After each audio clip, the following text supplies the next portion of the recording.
such a long time since I listened to Pantera. That was amazing. Absolutely fantastic. So, welcome back to the final episode of Bioshock. I think this is the final episode because, if I'm not mistaken, this will end pretty soon. So, we did talk last time about the whole strange thing about us becoming a big daddy and us summoning a little sister who was actually human. So, to be honest, I did not much enjoy the last level. I honestly did not. And I also do not enjoy the fact that we did turn a lot of these little sisters back into humans. So why wouldn't we be able to just summon one over and open the door for us and then just proceed? There's something about this that I don't like. Also, I want you to harken back to Quake 4, where you were actually turned into a Strog, which was absolutely horrifying. This, not so much. I don't really feel the connection between us becoming a big daddy and what happened earlier in the game, so... I love the game. I absolutely love the game, but that part's not one of the greater moments of the game. But okay, let's proceed. No time to wait.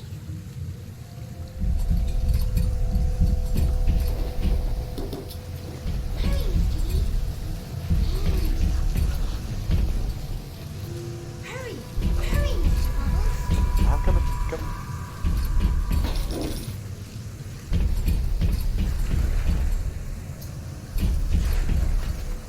Time to go, Mr. B. Hurry, Mr. B. I'm going to try to move real carefully, just so that we don't end up hurting little sister.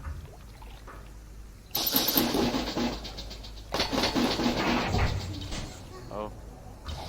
Don't be a slowpoke, Mr. B. What if I am a slowpoke? Don't wait for slowpoke. What's the matter, Frank? It's this thinning hair, Jim. Every day there's less and less. Hurry, You know the Mr. B. problem's not in your hair, I it's can in see your it jeans. in. Welcome to the circus of value. I don't know if all that inflated shows you what your body knows. Open a genetic horizons for a trial of fresh hair. Fresh hair is not only gives you a That's actually broken. Okay. but it's 100% safe. 100% safe. Maybe it's time for me to get a cool, fresh hair. Time to go, Mr. B.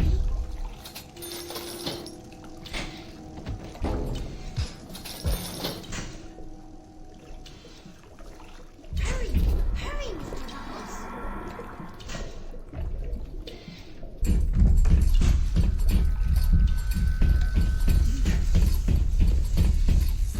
Don't be a slowpoke, Mr. B. Come on!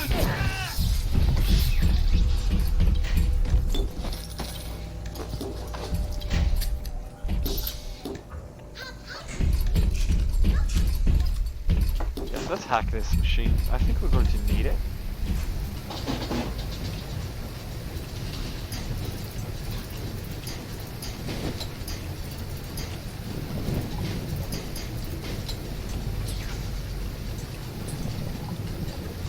Wait a minute, that's actually very bad. There's only one way through. Okay. Balls. Okay. That didn't turn out very well.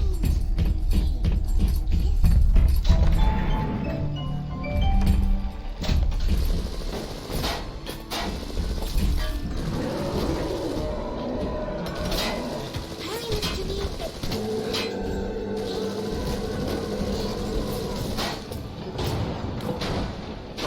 No!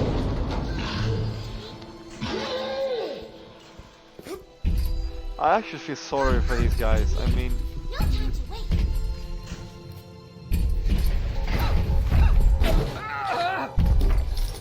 I don't want anybody to die. Not the big daddies, not the splicers.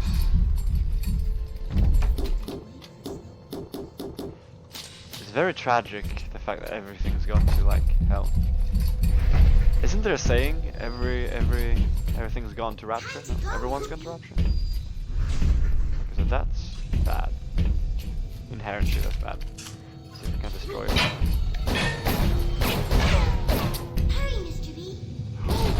that actually spotted us? Okay.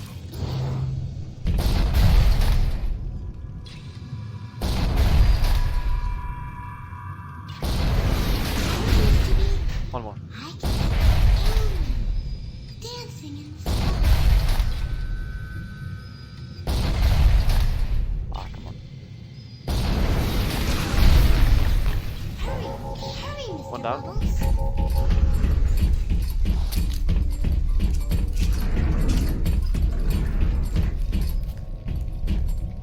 Don't be a slowpoke, Mr. B. Angels don't wait for slowpokes. I really wound you up to that wife and child bit. Oh, me poor Moira. I wee baby Patrick.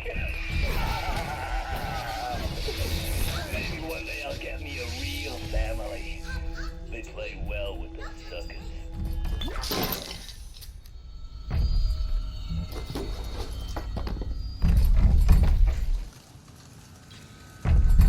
Hurry, Mr. B.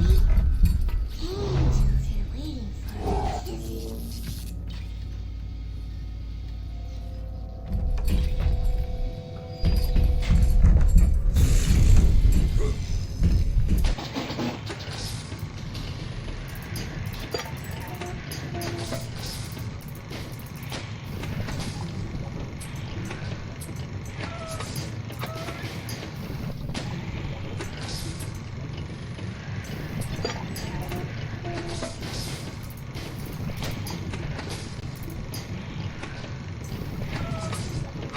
Oop.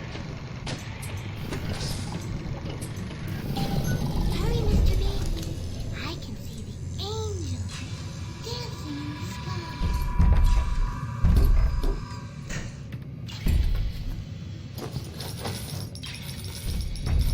Watch this. Hurry, hurry, Mr. Bubbles. Test subject. Proving grounds flow direction. Hurry, Mr. B. I can see the angels I don't get it. dancing in the sky.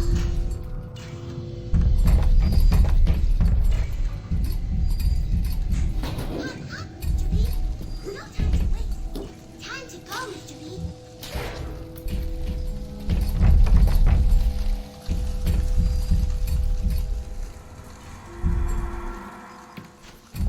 Hurry, Mr. B.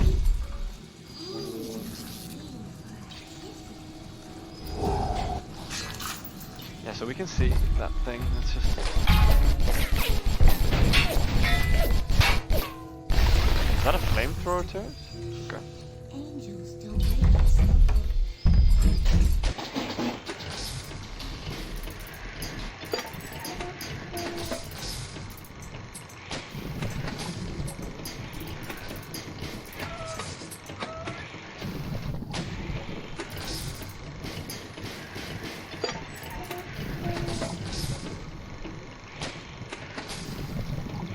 There has to be one more. There has to be one more. Come on, come on, come on, come on, come on. Yes, there is one more. No, I failed. How could I not see that? Sorry, guys.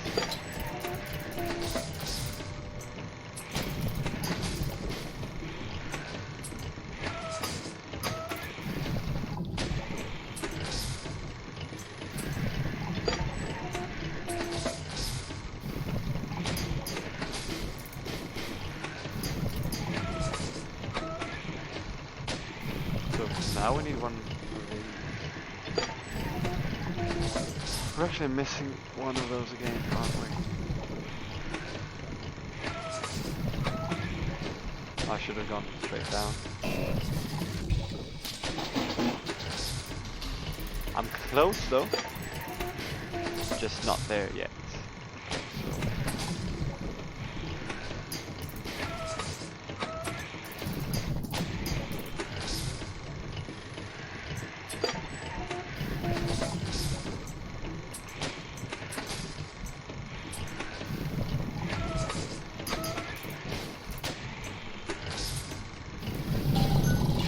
There's no real need to do this, it's just, I don't know, it feels good. Hurry, Mr. Bubbles.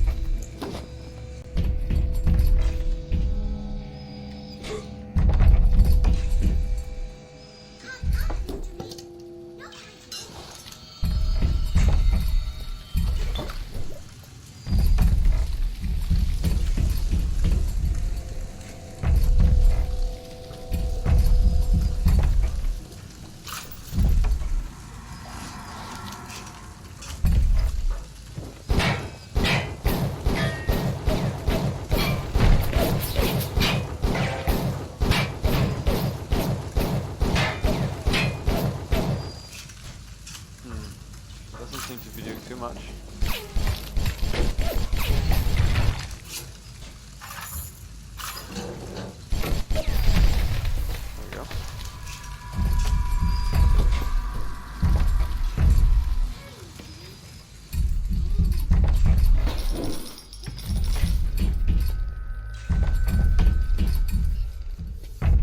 farther back she is, the better for us, because it just puts her in less of a difficult spot, right?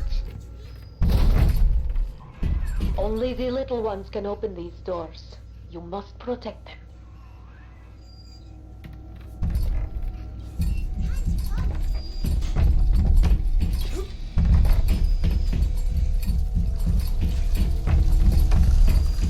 Hurry, Mr. B. I can see the angel dancing in the sky. Hurry, Mr. B. I can see the angel dancing in the sky. Can't we pick her up, no? Look, Mr. Bubbles. Look at them. Even though they are physically free of their need together, Chum's mental conditioning still holds them to their terrible task. For sins such as these, you can never atone. I didn't hear a thing what she said.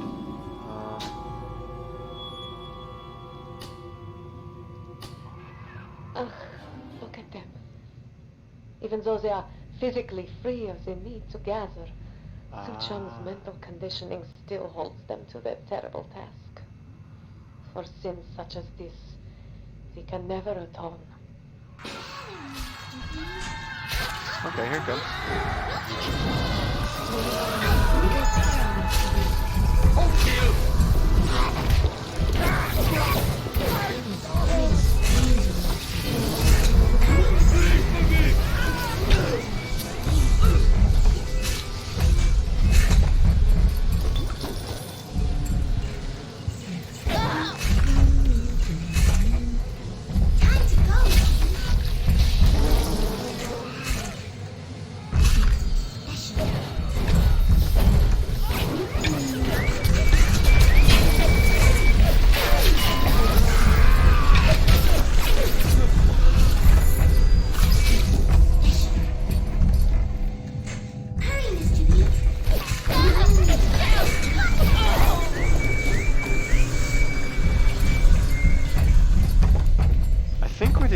Scouting ahead.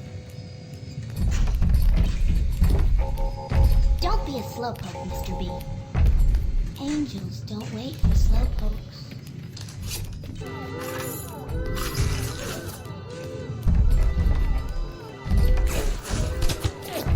That's actually the one ahead of us. No time to wait.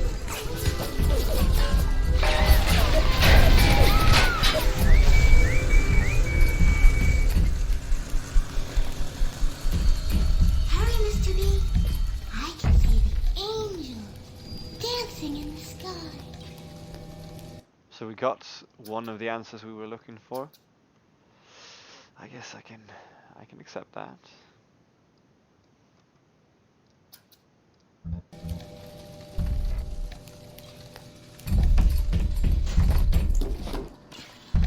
Hurry, hurry, Mr. Bubbles. Test subject 2. Is this some kind of deliberate trap set by Fontaine? No? Time to go, Mr. B. Watch out! Look, For certain their harvesting will draw the attention of the Splicers. Angels and wings.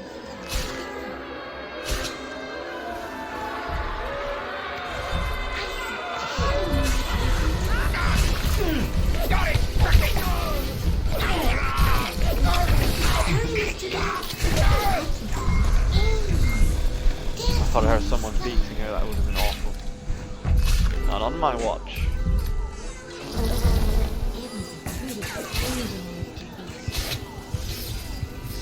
Don't be a slowpoke. Get away from my face!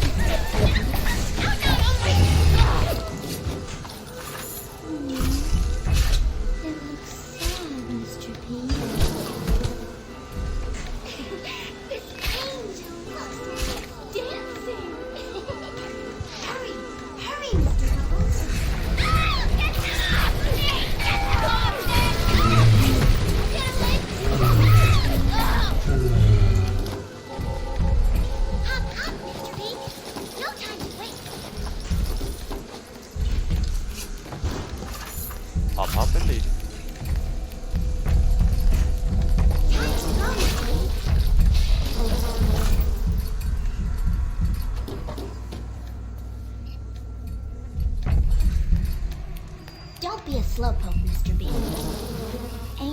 don't wait for slowpokes.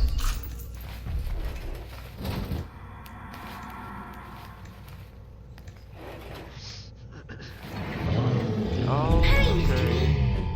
Angels are waiting for our kisses. What does that mean? Is he an enemy or friend? Hop, hop, Mr. B. No time What? to wait. What? It's back? No, that can't be. We destroyed it.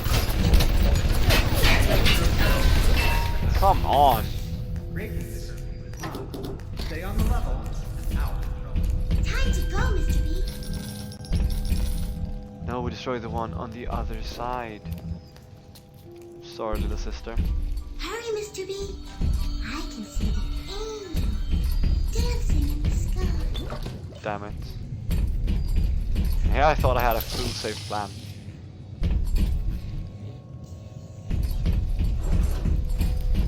Hurry, hurry, Mr. Bubbles.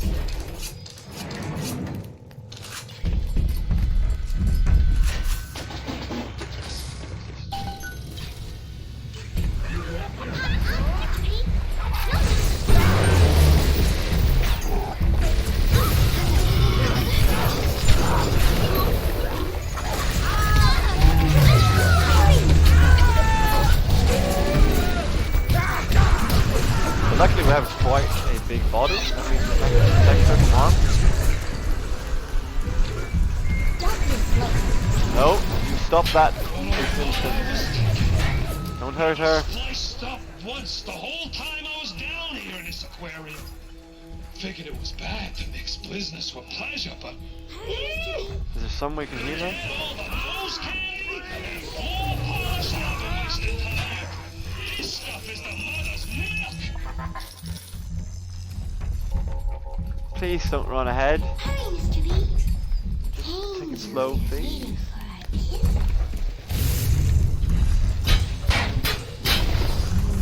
Hurry! The harvesting will draw the attention of the Splicers. Time to go, Mr. B.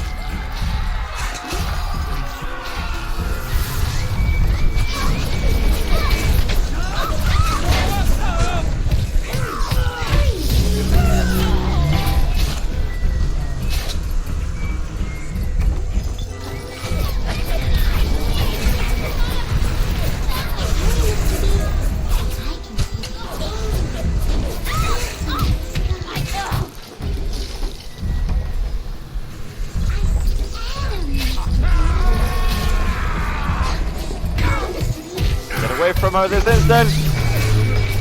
Damn leech.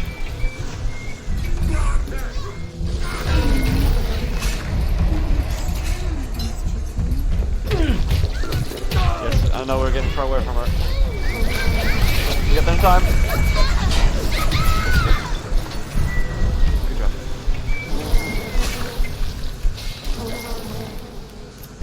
Don't be a slowpoke, Mr. B. Angels don't wait for slowpokes.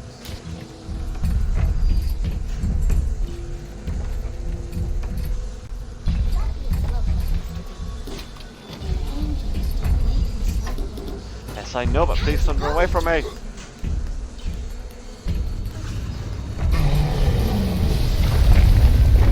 Is he angry at us? He is angry at us. Yes, he is. No time to wait.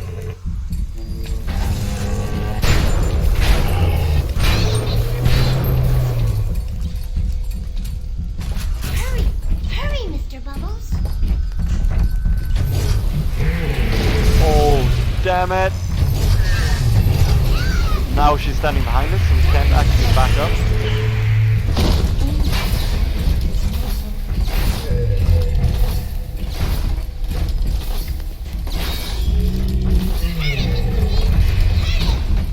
Hurry, Mr. B. I can see the angel dancing in the sky.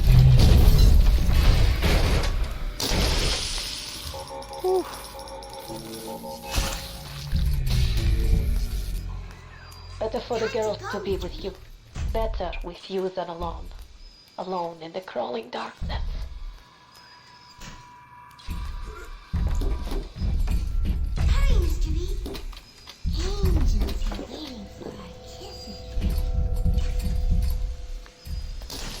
Holy crap. Hurry! Hurry, Mr. Bubbles!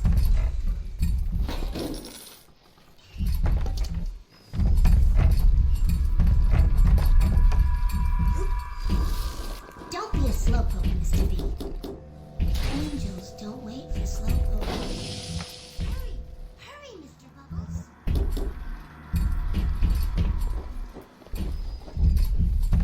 Hop, hop, Mr. B! No time to wait! Basically, I suppose that means that they're going to respawn at this location if something were to happen. I just don't want anything to happen. That might be plenty for the working scrubs and the pencil pushers, but I need more. More! I want a slice till there ain't nothing left to slice with! So Fontaine seems to be going mad. Oh, sorry, no. He seems to be going more mad. Bonkers mad? That's it. Bonkers mad.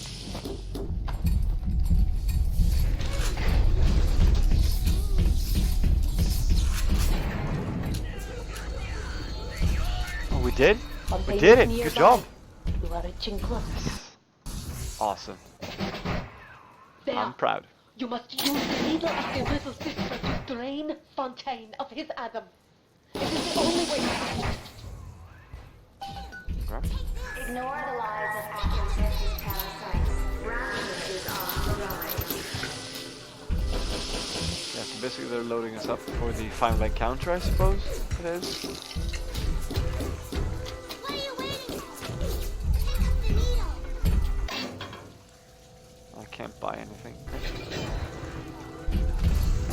So you could have saved some Adam for now, and that would have allowed you to get more health and more ammunition. Oh, sorry, more health and more. Take this. Stick it in the bad man. Okay. Fontaine waits above. There will be no going back from here. Make sure you are ready to face him before moving on. Yes, nothing more I can do. I feel pretty good about myself.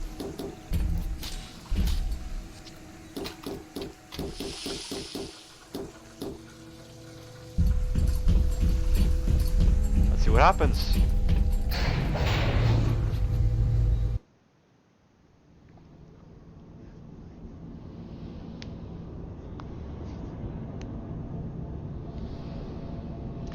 One thing that's incredibly satisfying is the fact that we know what happened to basically all the people we've been introduced to during our stay here. I remember when me and the crowd put you in that sub. You were no more than 2. You were my ace in the hole, but you were also the closest thing I ever had to a son. And that's why this hurts. Betrayal, kid. Life ain't strictly business. Oh. This is cool.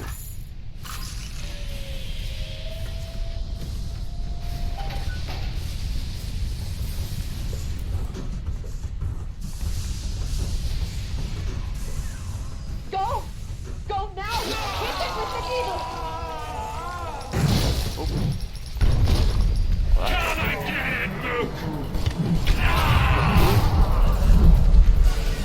So that's someone who's fully spliced?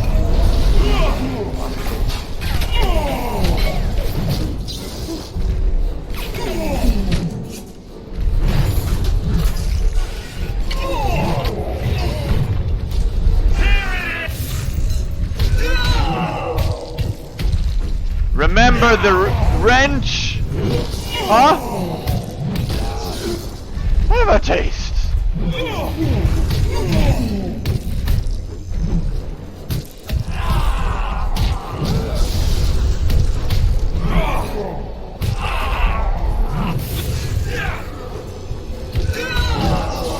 Damn, that guy reached the spawn.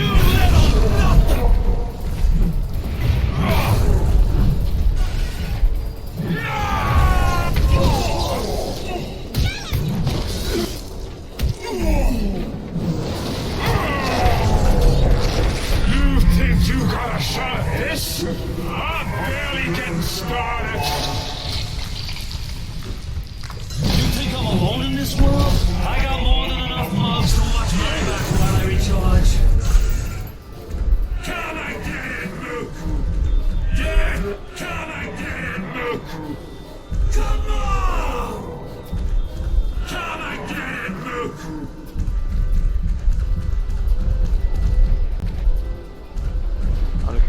shut off the alarm. For you.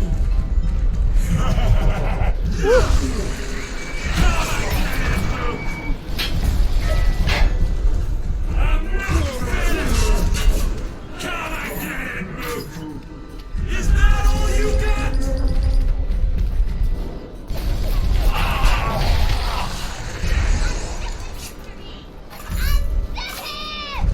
Okay. So he's shouting at ready the for end. you. That's very funny.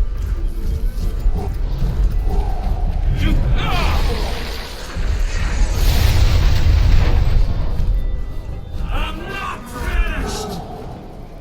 Is that coming?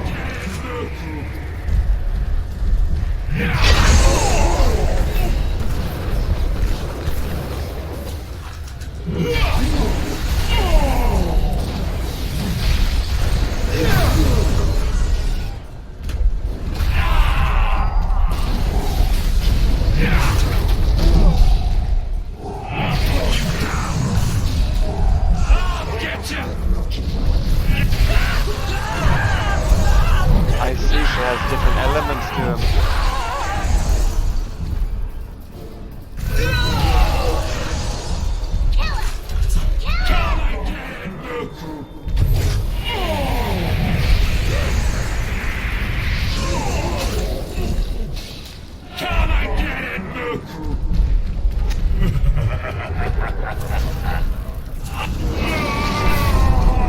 There we go. Need a minute. Then I'm gonna cut you into bits. Why do they show us the tip of how to drain it? You think I'm alone in this world? I got more than enough mobs to watch my back while I recharge.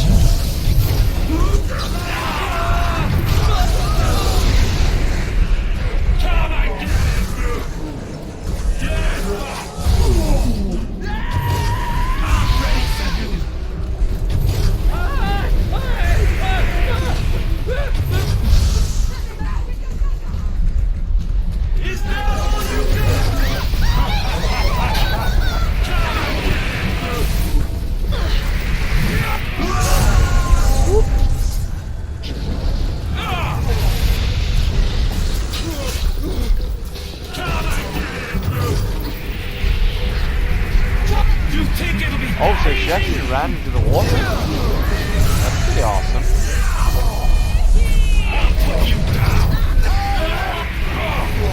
So it's doing the same distance to us? Okay.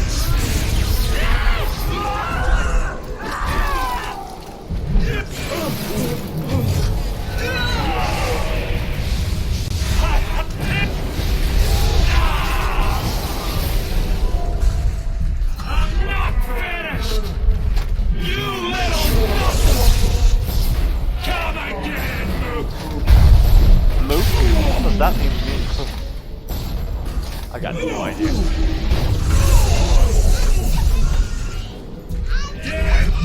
Yeah. Oh wow. Is it teleport?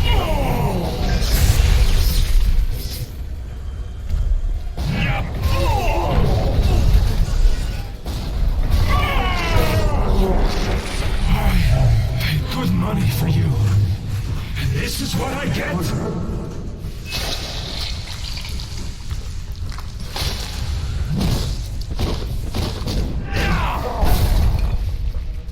I had you built. I sent you topside. I called you back, showed you what you was capable of. Even that life you thought you had, that was something I dreamed up and had tattooed inside your head.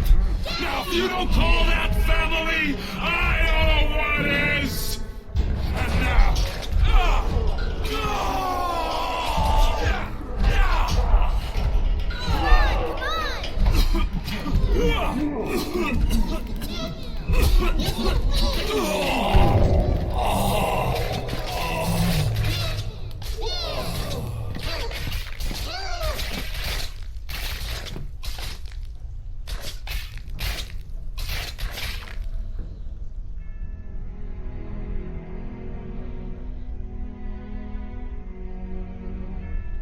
They offered you this city.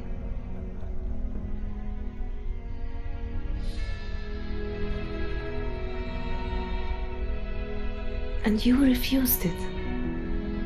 And what did you do instead? What I've come to expect of you. You saved them. You gave them the one thing that was stolen from them. A chance. A chance to learn. To find love. To live. And in the end, what was your reward? You never said. But I think I know. A family.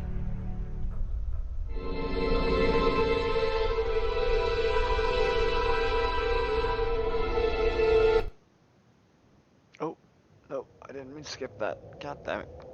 Let's just hope we didn't miss anything. So that was the end of the game? I remember it a bit differently. I honestly remember you standing on a shore surrounded by the little sisters. But this ending does not... It was a good ending, absolutely fantastic ending. The problem being, don't I have the voice of a Big Daddy? Aren't people going to wonder when I reach, like, where I'm from? Or say we reach America or England or something, and all we can say is... And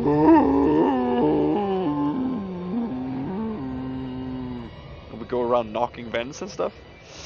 That should raise some kind of an alarm in people. No, okay, so jokes aside.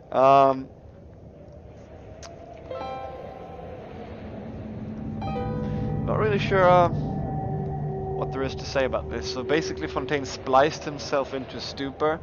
He became almost invincible, but we brought him down somehow. And we weren't interested in the city, the key to the city. Instead we wanted to leave and raise the little sisters on our own, I suppose. So all is well, I suppose. But I wonder what would have happened if we would have gone like a more say if we would have harvested them. What would have happened then? Would we have like accepted the key? Would we have spliced ourselves up and become like tyrants or whatever? I think it's quite interesting as well the way that Andrew Ryan died. He died like... I'm not going to say he died like with respect. He was brutally like battered to death, but he died... He more chose his own death than Fontaine did. Fontaine died awfully, I suppose. Like killed by everything he had sought to take advantage of in life, like the little sisters and the Atom and all that stuff.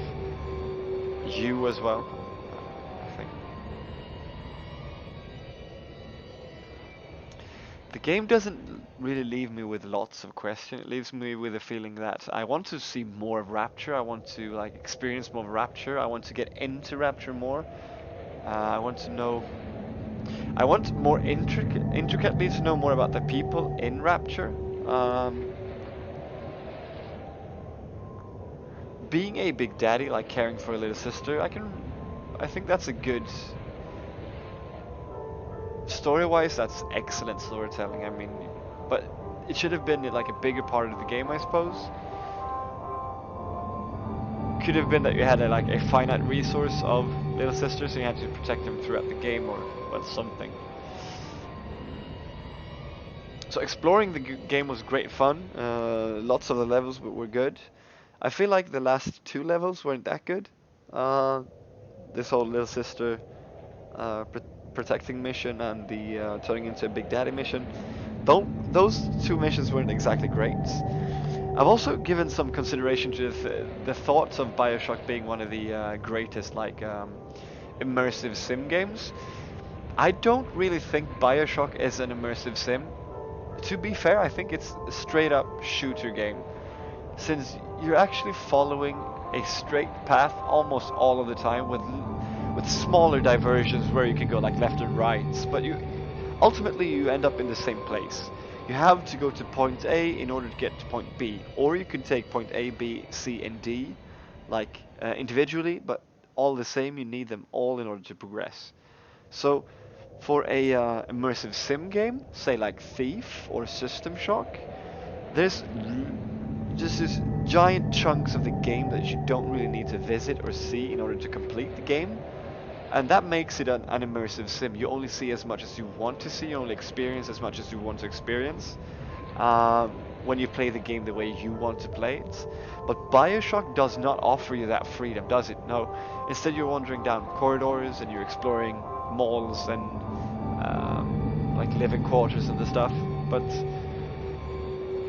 System Shock offered you more in terms of that. Like you could skip like through giant chunks of the ship just because you didn't want to go there. That makes it an immersive sim. Thief, exactly the same. You know your mission. You only have to get through to your mission, then you can leave. But if you want to, you can like explore every nook and cranny of said building, or yeah. So I'm thinking of Bioshock more as a shooter than an immersive sim. All the same, a great game. I remember it being one of the standout games of 2006 amongst games such as Far Cry, Doom 3, Fear, and the like. It had something more to like offer. In this case, being the story. The story was excellent. It gave you something to think about, like, which is good for a game. A game should do that. That's great. So before we leave, I guess we don't actually have all of them. That's too bad, but let's look through the director's commentary and see what they have to say, just the same. Okay, here goes. Hey, I'm Jeff Keighley here in Boston to go behind the scenes to hear some untold stories about the making of Bioshock with Ken Levine and Sean Robertson.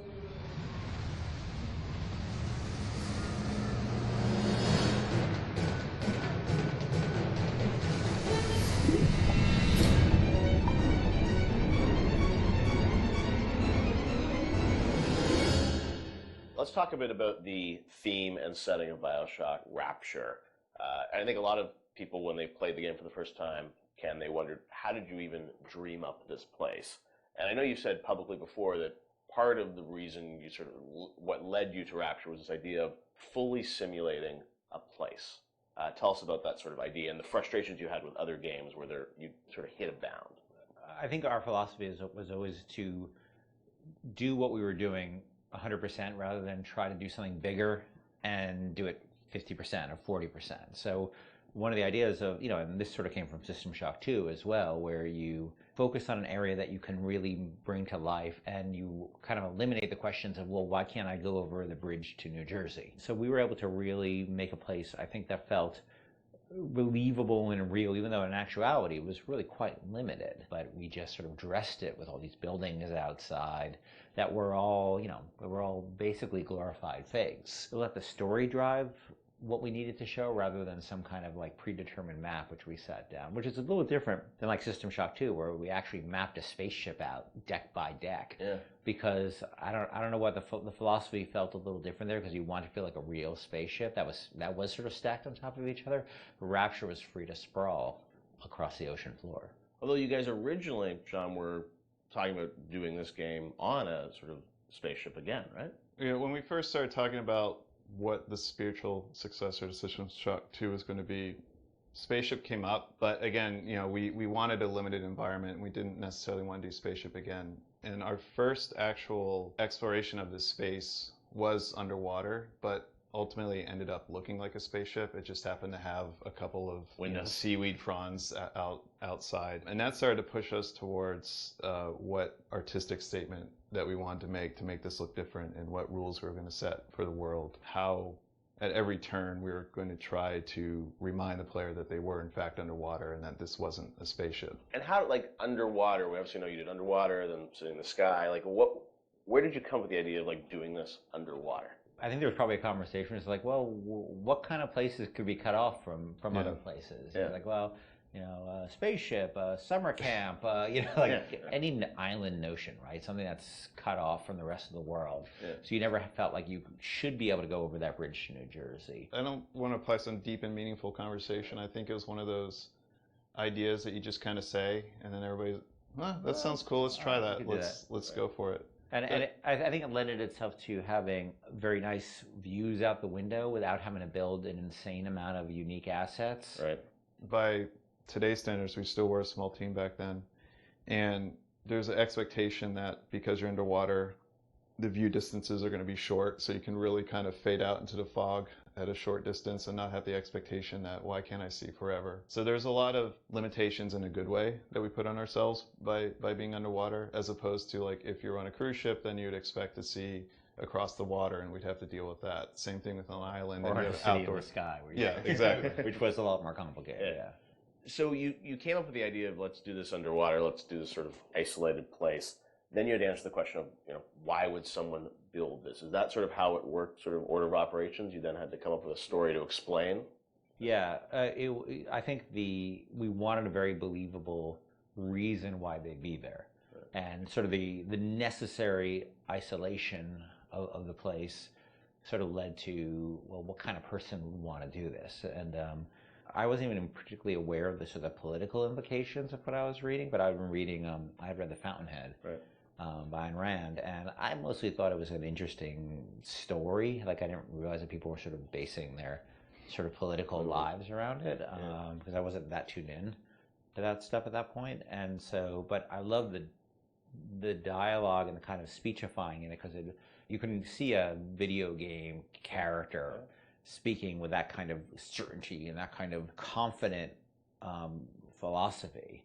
It just seemed like a natural kind of thing to apply to this place, and so it just sort of all came together as a sort of who is the guy who would do this? Well, that character. It was sort of this amalgamation of characters from Ayn Rand's books and Ayn Rand herself. This sort of idealistic person who says, well, the only way to do this is to separate from the rest of the world, and that led to Andrew Ryan. I am Andrew Ryan. And I'm here to ask you a question. Is a man not entitled to the sweat of his brow? No, says the man in Washington, it belongs to the poor. No, says the man in the Vatican, it belongs to God. No, says the man in Moscow, it belongs to everyone. We knew from a technical standpoint that we wanted isolation. We also knew to sell it, we needed a compelling storyline, a backstory that why would this place exist? Otherwise, how are we going to make Rapture feel like it's lived in if we don't have the reason for it to be there? So once we decided on the underwater location and then the closed off spaces, that objectivist story kind of came in and made the art stronger and made the level design stronger, because we could feed back into that loop. And I think that's why we had to have sort of Andrew Ryan's pitch right at the beginning of the game. We wanted people to understand why somebody would go there. And so he makes this very personal one-to-one pitch to the gamer, but also that was the pitch he'd make to people, which was, there's a place that you can be free of all these things, where you could not be sort of put upon by the government and not be afraid of nuclear war and not be afraid of all these other things that will plague you on the surface. We wanted that pitch to sort of resonate and make sense, because that's otherwise by the time you got there you'd be like, well, this place is just fantasy, nobody would ever come here. And that the beauty of the place also was also tied into that. It had to be a very attractive proposition, or people who would believe that people would go leave their lives and go to the bottom of the ocean. I'm sure in some ways you had to convince the team and enroll them in your sort of vision of who this character was going to be and what the setting was going to be. How did that work, Sean? I mean, did Ken come in and say, hey, I've been reading these books, and I think we could sort of... I believe he just came in one day on a horse and said, Ayn Rand, everybody read The Fountainhead. Exactly. I bought 30 copies of The Fountainhead. I think, here's a 2,000-page book or something. Go read it. I mean, it really is more organic. Like I said, we knew that we had this location, and you struggle to fill it with stories, and you struggle to find meaning of why does this place exist? What's my motivation? And as Ken started to explore Ayn Rand a little more and started talking to us about it, and we were having that conversation, and it's like, oh, this could totally work. Like, this is exciting. Like, this is something that really hasn't been done in a video game before. And if we had flipped it and come up with the idea first before the location, I don't think we would have really been that excited about it. But we had a location, and now we're trying to fill it with that story. And because of the order of operation there, you start to get excited, like, oh, I could totally make this work. This is going to really make it feel like a lived-in space. As you think of sort of the the setting, and you think of maybe a character or something, was there a moment that you think back as like, oh, like right then and there, like I got excited when you attached the handwriting For me, stuff it was to it was going to Rockefeller Center and seeing the visual. Uh-huh. So I told this story before, but my wife and I were in New York, and we went to Rockefeller Center, which was, if you go to Rockefeller Center, it basically looks exactly like Rapture. It's because every building, you're sort of encircled. It's this block in New York, or a couple of blocks in New York, where Radio City Music Hall is, and where 30 Rockefeller Plazas, where you see that show 30 Rock, and the ice skating rink, and where they put the Christmas tree, and it's this very iconic location. But what's cool about it, it's all one, unlike the rest of the city. Everywhere you look, it's one architectural style. It's Art Deco, and it's very iconic Art Deco. And my wife and I were there, and we were sort of working on the game, and we didn't have a visual style. And all of a sudden, I started looking around, and I said, "Oh, this could be a visual for the game." Also, the geometry of it was actually quite conducive to making a video game because it wasn't overly complicated geometry. Art Deco is quite bold and simple, bold and geometric, and simple. And so my wife and I bought a couple of tourist cameras before iPhone cameras, Throwaway cameras, yeah, throwaway cameras with little Kodak things, and we just started photographing doorknobs and light fixtures, and sort of developed the photos. Remember that? Brought them in and said, "Come to the office. Here's a stack of stuff, here's a Sean. stack of photos. Take a look. I'll see you guys in a couple of years. Go make this." City where the artist would not fear the censor, where the scientist would not be bound by petty morality, where the great would not be constrained by the small. And with the sweat of your brow, Rapture can become your city as well. So you had kind of a theme, you came up with an art style, some of the iconic characters, and then you really had to build the narrative around it. And you've talked about a lot of the themes in the game, and greed, jealousy, sex, violence, all the things that sort of drive us or what destroy us. And that was something I think that as you thought about the story of the game, you wanted to, I'm sure, reflect some of those, right? Because I think people love the characters that sort of flawed in a way, and this is a world which is its own little microcosm, but had a lot of tension inside of it. Yeah, I mean, the character of Ryan was sort of, he's basically invisible through most of the game, right? Except for a very small portion. But he's very present because he exists, the city is him, right? It's such a representation of him. We never want to cut away to a cutscene where you saw Andrew Ryan, planning and scheming. We wanted him to be very present without actually being present. But once you had Ryan, once you had his desire to protect this vision of his, you just had to then come up with a character who'd be arrayed in opposition to him. So we had this character, the Big Daddy, and then eventually the character of the Little Sister. And so characters like Tenenbaum came along, like, here's a person who's in opposition to him for this reason. And then you have, for more noble reasons. And then you have a character like Atlas, who's much more a cynical opposition. Once we had all those characters already, we're like, well, who are you? And, you ended up being a sort of, a pawn in the middle of all this opposition to Ryan. We just kept kind of homing in on that theme and making sure that you weren't, eventually figuring out that you couldn't just be here by an accident, that you're an integral part of this story, even though you don't know you're an integral part of this story. You think you're just there by happenstance. Look, Mr. Bubbles, it's an angel. I can see light coming from his belly. Wait a minute, he's still breathing. It's all right. I know he'll be an angel soon.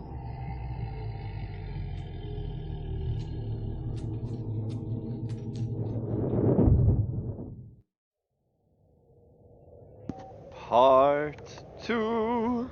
Bioshock was groundbreaking in many regards when it released in 2007, though fundamentally it shared many consistencies with Irrational's System Shock series. What elements of System Shock translated into Bioshock, and what was refined, altered, and innovated upon to create the world of Rapture? Let's take a look at the long road from System Shock to Bioshock.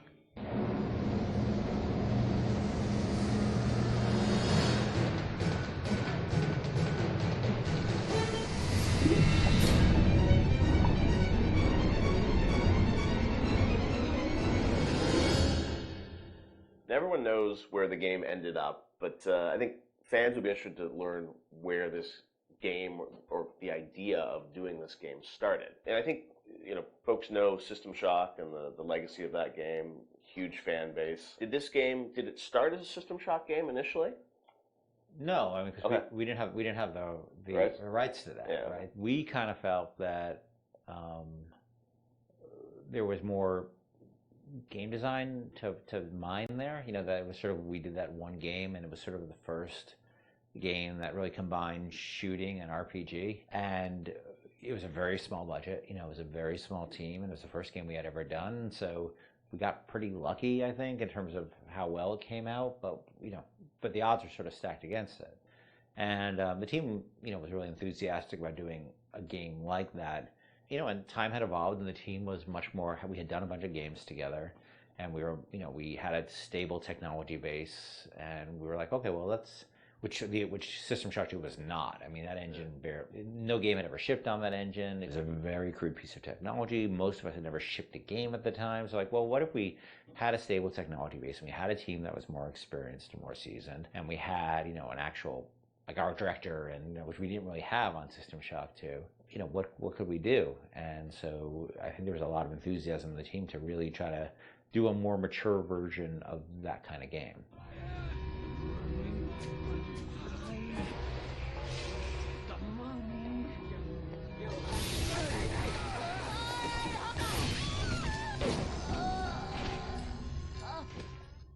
This is before we had sold the company to Take-Two, and we were an independent developer, right? We were sitting there, we were using the money we made from other development deals we had, and we would try to scrape together whatever time and money we had to work on this thing. And it was not actually something I was particularly keen on doing. The team was much more keen on doing a sort of a System Shock-ish game than I was, because... That's your pitching, right? Like System Shock 3 at one point, right? Well, I mean, there was an actual System Shock 3 that we were pitching back in the day when we were right after System Shock 2, but that never happened. Right. Yeah. We couldn't get anybody interested, because System Shock 2 sold like 5 copies, right? And so, as the business guy, the guy who had to not only just sort of write the content, but the guy who had to go out and get the deals and pay everybody, I wasn't particularly excited about doing this, because it was very disappointing when we did System Shock 2 and nobody bought it. It got great reviews, it got these insane reviews, but it left us in a place where it didn't really move the needle for us in terms of making payroll. So I wasn't super excited about it, because I didn't see a publisher be interested in it, and I didn't see the audience actually being particularly interested in this kind of game. And it was really the team who convinced me to invest in this, because their enthusiasm. I think a lot of them came to the studio because of System Shock 2. And so finally they sort of battered me down. And it's good they did, because I was not the first fan of doing this. And I know initially there was something called the Serene Dawn. That was the spaceship? Or what was that? No, that was the name of a cult, right? Cult, Yeah. That's right. Okay.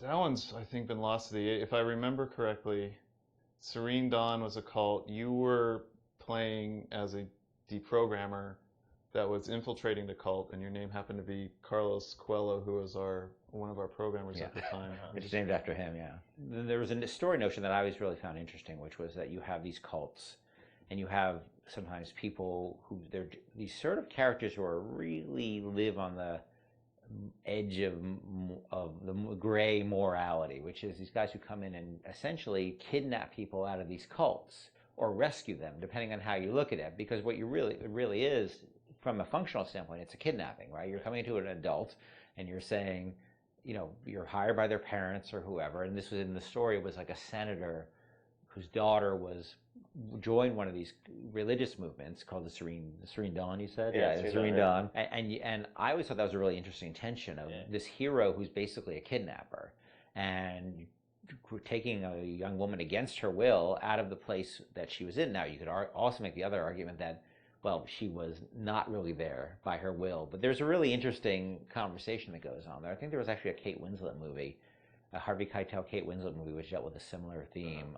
Because usually you hear that story, these deprogrammers as a sort of heroic kind of notion. But I always thought that, well, there's something interesting about agency going on there, and about are people entitled to make bad mistakes, or is it a bad mistake? It all depends on the person. And I'm not a fan of religious cults or religion in general, but there seemed to be an interesting discussion of freedom there and independent decision making.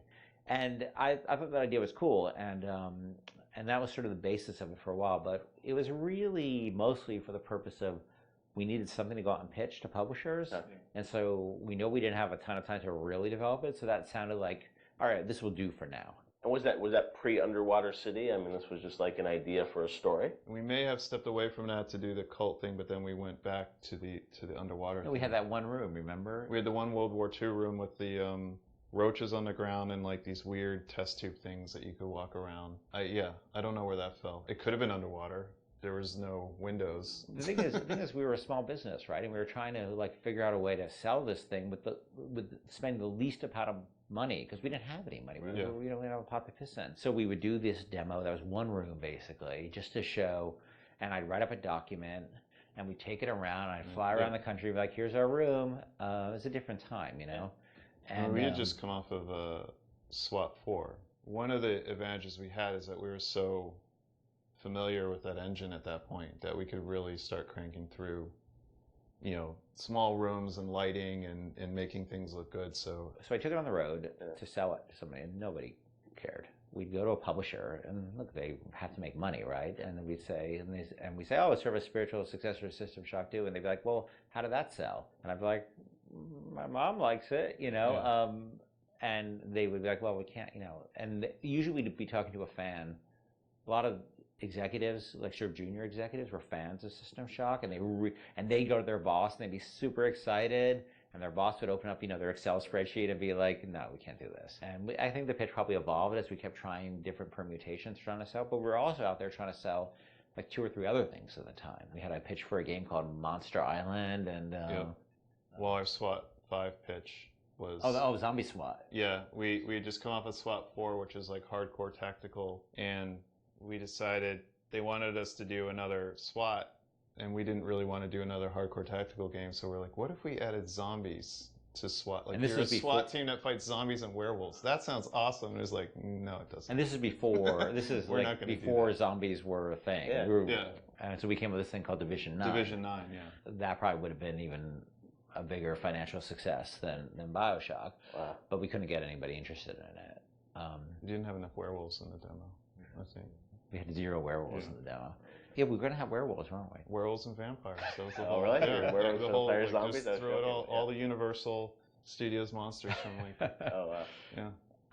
So what happened is we couldn't sell it, but we were always sort of independent-minded. And so I said, well, what if we sort of did this in reverse? Instead of getting a publisher first and then doing a press tour on it, what if we sort of did the press first? Yeah. And we called up a guy, Andrew Park, who was at GameSpot at the time, who was a fan of System Shock 2 and a great guy. And I said, well, will you come out and look at this thing we're doing and write a story on it? And he was like, sure.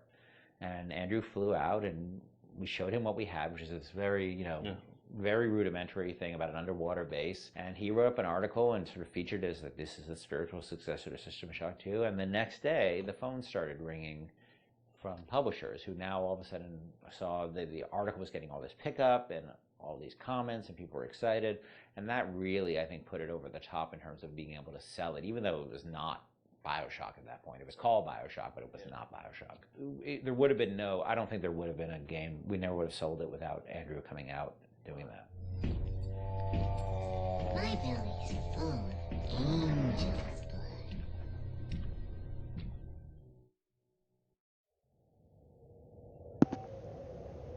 I feel like the deeper shooter is okay if we miss that, because it's going to go through the plasmids and the weapons, and that's not the strongest part of the game. Of course, it's awesome. I love the fact that there are plasmids, like some kind of alternative magic, but okay. Let's just hit up the next one that we actually have. Nailing the perfect marriage of story to gameplay is a science that many developers still struggle with today. Bioshock has left an indelible mark on gaming narrative that can be seen and felt in many modern releases, but Irrational's motto remained from the beginning, don't start with the story, start with the gameplay.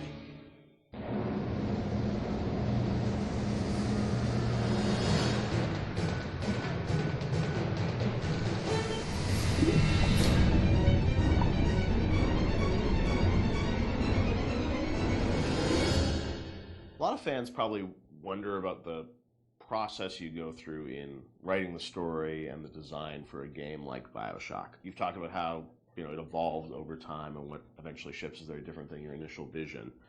Do you guys write like a script or a design document for the game, and that becomes sort of the Bible that everyone drives towards, or do you iterate much more? It's different for every game. Like System Shock 2, I went back to it recently. I wrote a design document, and like we started that project in September, and the design document I saw was dated like October or something. So like in a month, like I wrote the design document, and it didn't change. A lot of it, got expanded upon, but the basic design really didn't change on that. Where on Bioshock, I think it evolved in real time much more. Like we had a pretty substantial design shift like a year before the ship date. For Bioshock? Bioshock, yeah. It got to be much more about the experience of being in Rapture than about being in your character sheet. And so the game evolved more towards that experiential kind of thing and making sure every idea was expressed in the world as well as just on your character sheet. So before you'd have a lot of things like, oh, I'm doing fire damage or electrical damage, but that was sort of a number flying off ahead versus, the whole notion of like, there's barrels and you light them on fire and then you can pick them up and throw them. But you'd have stats coming off characters and all that stuff. Much more so. Oh, really? And that involved, sort of, we did a design shift, but I don't know how well that got documented. I think we were moving so fast that we were just sort of changing things, laying down the tracks as we went right ahead of us. And same with the screenplay, the screenplay there is no screenplay. It's a bunch of probably Excel files and fragments of Word documents that I'd write it. I'd go to recording sessions and I'd rewrite on the fly once I hear the actor perform. Because once the actor takes on it, you listen to their voice and you say, what you wrote doesn't really matter. Like, what is the right thing for this actor playing this role to be saying? So I tend to do a lot of rewriting in the session. And then like you have a bug late at night where somebody says, oh, this doesn't make any sense. And you're like, oh God, you have to write a new audio log and try to get the actor back in. Or you figure out what's the best way to get this idea across?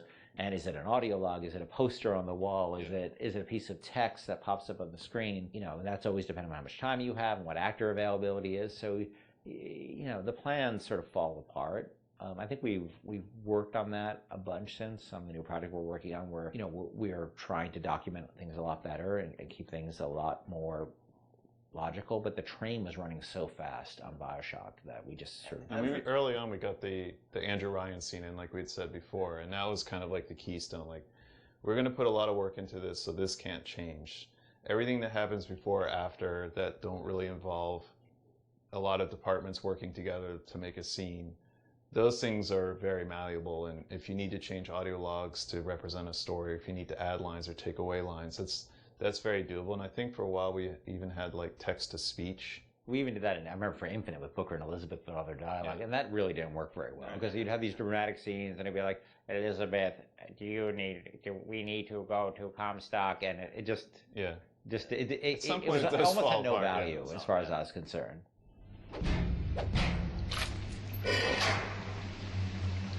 Atlas radio on ahead says you were looking for an invite to the fisheries. Nuts, I say. But if your heads up to the Wharf Master's office and find old Peach a research camera, maybe I could manage an invite.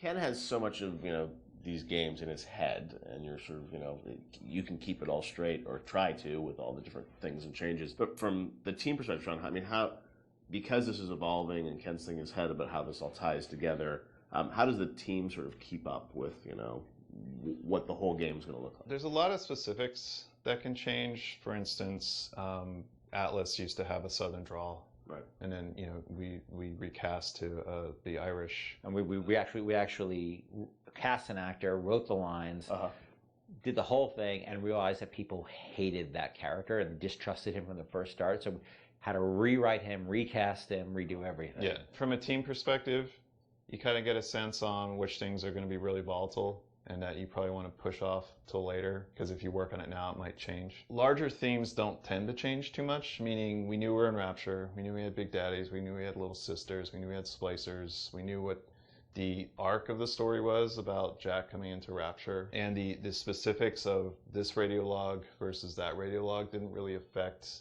anyone outside the audio team at that time, because we could still build the environment. We still knew what the environment was. We still knew what the animations were. There are areas you learn just by working in the same space for a while that this scene I'm not touching this yet because I know that it's going to get changed a lot. I think these themes are pretty nailed down, so I'm going to focus the team on getting these things done. I won't leave you twisting in the wind. We're gonna need to draw her out of hiding, but you're gonna have to trust me. The audio logs were, a great part of the game, and something that if you're a true fan, I mean, people really go in, listen to those, and piece that all together. But I imagine there's a lot of work that goes into deciding, well, this is better for an audio log versus game dialogue, and there's the act of sort of cutting back and sort of saying, we need to be clear about what the narrative is for the game. What was that process like? I mean, the audio logs, were there things you added at the end, or were those, ideas that you had for the game, but then said, hey, maybe we'd demote these a little bit and make them audio logs?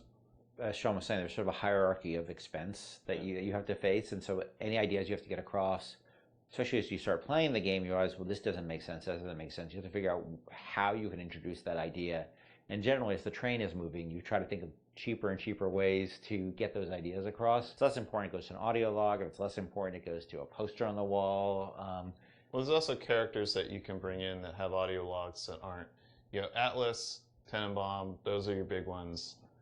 You can bring in somebody to do a short, a few different audio logs. It's a character that some players may not even find, but it adds a little bit of depth to Rapture.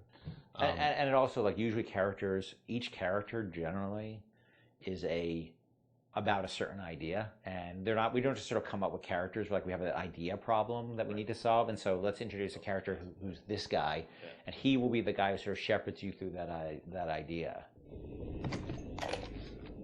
Julie, my dear, I am trying to run a business here. You want to spend time with my honeybees? Well, I'm gonna have to start charging you for the pleasure. If I come out one more time and find you lolling out there amongst my hives, I'm grabbing my shotgun. As to your question, yes, my days in beekeeping school are a blur, but I do seem to remember something about that enzyme you keep blabbing on about.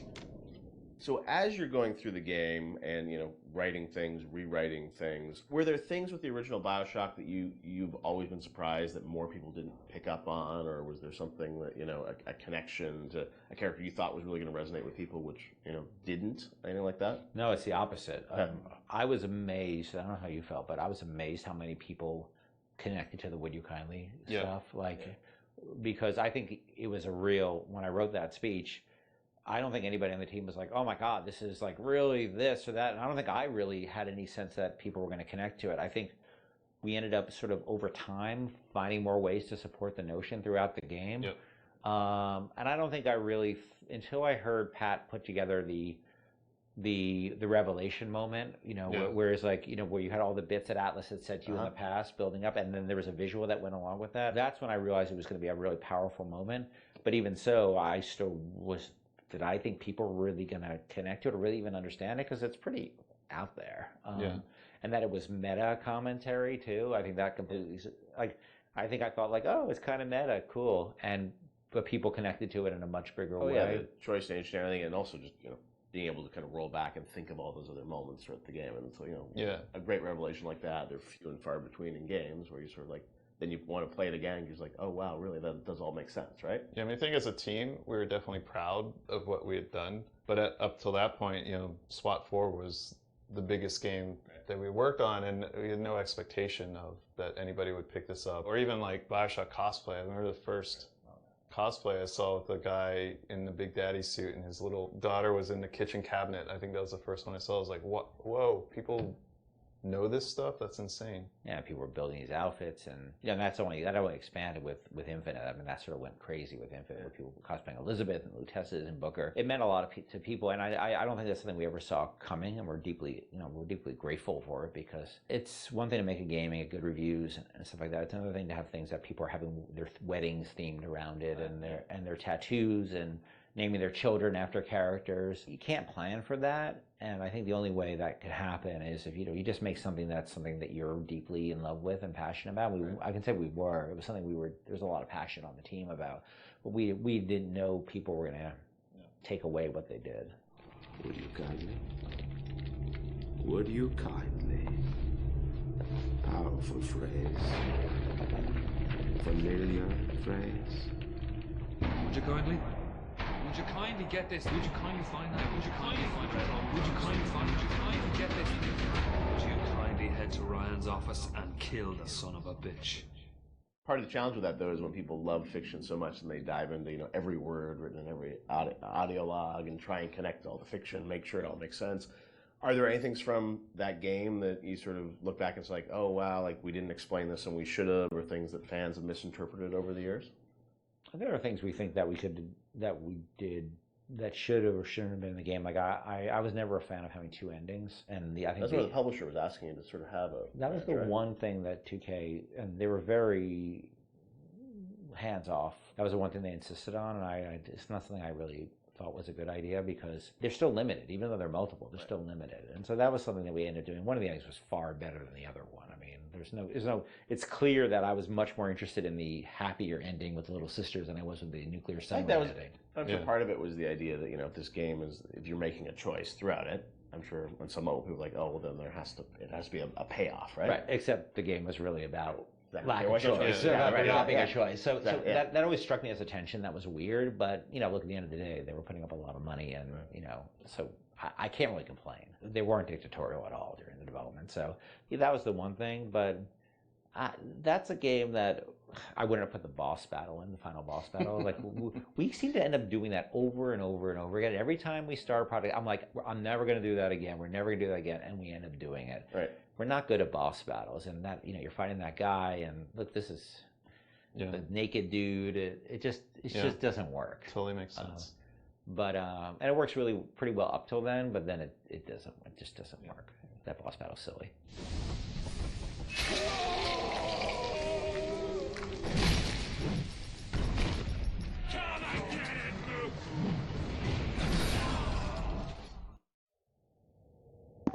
I actually agree on that last bit about the boss battle for sure. But how was it otherwise supposed to end? I'm not really sure about any other way out of it. You can see that in a lot of games. It usually ends with a boss battle, and then everything just gets really anticlimactic, I suppose. I think I remember one game which was not anticlimactic, and I think that's Prince of Persia: Warrior Within. That boss battle, the last one, was actually brilliant. Okay, so next one. Oh, hey. From the moment you boot up Bioshock, you can feel the story grab hold of you.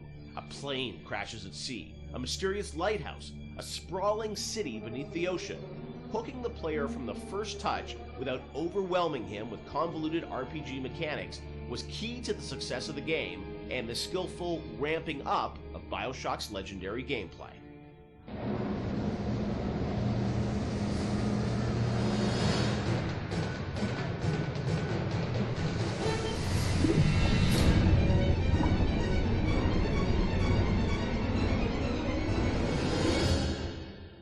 Bioshock has an amazing opening sequence that I can't imagine the game without it, with you know, the plane and sort of the crash. But I understand that didn't come online until like the very end of development. Sean, is that true? We had a couple of really depressing playtests. We had built all these systems. We thought we were doing a good job of like giving basically people a playground to play with and things to do. And when we had a playtest, we didn't realize how bad of a job we were doing in exposing those systems to the player, because we were so in these systems and in our own heads, we had no idea that we just weren't facing them towards the player at all. So after that playtest, you know, we took a long, cold look at what we were doing and realized that we had to introduce we were confident enough in the systems that they were going to be fun and meaningful to the player, but we really had to think about how we're going to introduce these systems to the player, and in such a way that they understand why the systems were there. Like, you can't ship a README file with the game and expect people to read it. Like, it has to be part of the experience. So the challenge is, how do you introduce people to these systems, but do it in such a way that it fits within the narrative? So we had to integrate all of these things into the story cleanly so that the player felt like it was one smooth experience. And I think the zap 'em and whack 'em thing was one of those. And the 1-2 punch. Yeah, the 1-2 punch that came out of that. The plane sequence at the beginning, I heard a story that like a programmer put that together in like a day or two, and it was a very last minute thing, right? It was. So we had done a focus test, and we had it was one of the most depressing experience in my life because we were very close to being finished, and it was basically giving people what essentially became the demo, and people played it, and it was in Boston, and we were sort of behind these glass windows, all these sort of Boston guys like, this is a wicked piece of shit. They hated it, and they were making fun of it, and they were saying, it's like watching some guys from Guys and Dolls getting, beating each other up, and it's the stupidest thing they've ever seen. And we thought we were in pretty good shape at that point. And I remember the focus test guy was like sort of like a doctor giving me the bad news. Right. Sorry, Ken, you better get your affairs in order. Right. And we all came into work the next day, and we were like, what are we going to do? And we were all pretty depressed. But I think we started talking. And as we talked, we started thinking about, what are they saying to us? What are these people saying to us? We think there's something there. How are they missing it? And we decided that maybe they didn't understand who they were and who their role as a character, who their role in the world was, because the game at that point started with you in the ocean, floating in the ocean after the plane crash. And the crash still was in the fiction, it just wouldn't show. You just didn't see it, so you didn't have the voiceover saying, my parents always said I was going to do great things or whatever that. They didn't show the plane crash. We didn't establish a time period. Because the plane is critical to establishing. You're smoking a cigarette. It's very 1960s looking. All that stuff was established. It wasn't established. So we decided we had no time and no money and so we sort of came up with a script. I wrote some lines, a line, I think. Nate, one of our artists, recorded the line. Steven and Sean and those guys got to work on building this very simple sequence, which was relatively simple sequence. And then the plane crash actually happens over the Bioshock logo we already had, but we wrote a radio play behind that with altitude of the crash, and that I think set the emotional, and the people screaming in terror on the plane crash, that set the emotional tenor much better and explained who the player was. And all of a sudden we released, then I think the next real encounter we had was people playing the demo, public encounter, and all of a sudden it was a very different experience. No, I remember even back in the day, I think we did a thing on TV where you kind of talked about it, and it was like that night, and I remember that night, like people on the forums were just like going nuts.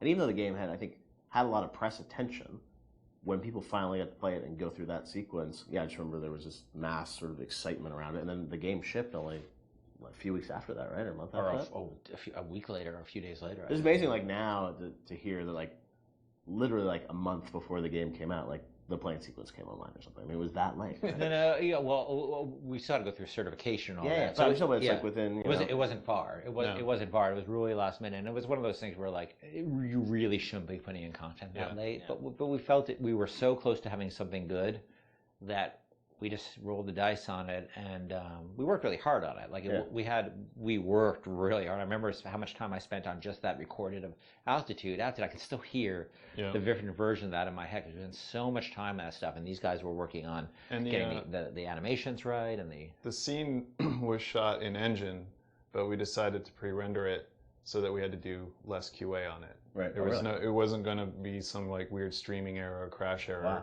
It was just like, we're just going to show the video, And it's interesting because once you start in the ocean, we had this experience of testing a lot with the water effects and how beautiful Steven's water effects were.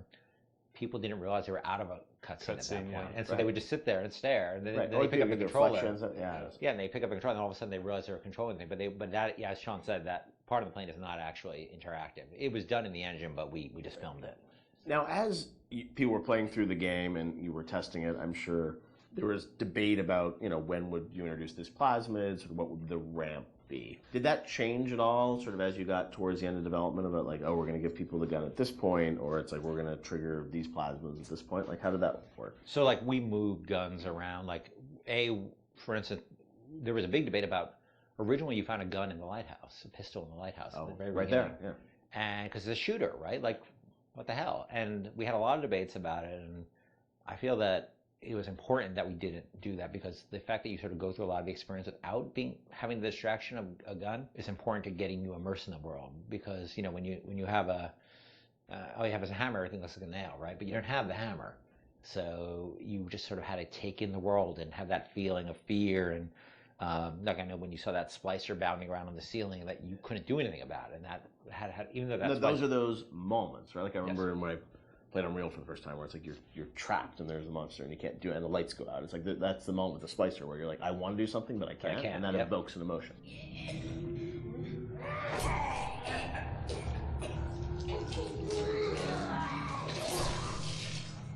I remember we kept, moving where the machine gun appeared around and where various plasmids appeared around.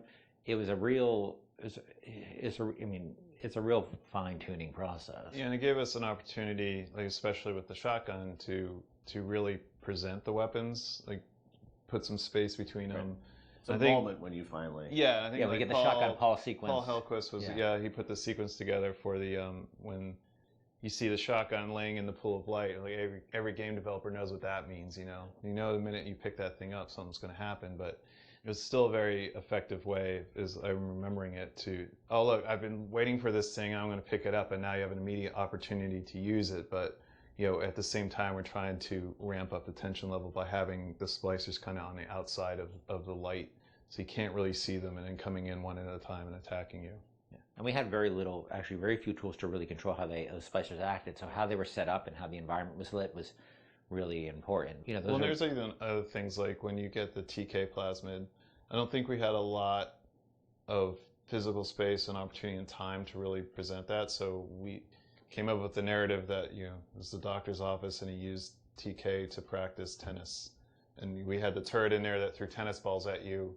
So if you wanted to, you could catch the tennis balls and throw them, and you could knock things down. I think it revealed pickups that you could then, pull to yourself with TK, but we're always trying to think of like little backstories that we could do. It doesn't have to be as involved as the shotgun ambush. Sometimes it's just, let's take a grenade turret and turn it into a tennis ball turret. Because we wanted, because I remember like the impulse was, I've been to dentist office, and there's always some like weird aspect of the dentist personality they always want to get through their office. They always have to have their hobby featured in some way, and so we saw an opportunity there to both feature this, he's a tennis nut, and teach TK at the same time.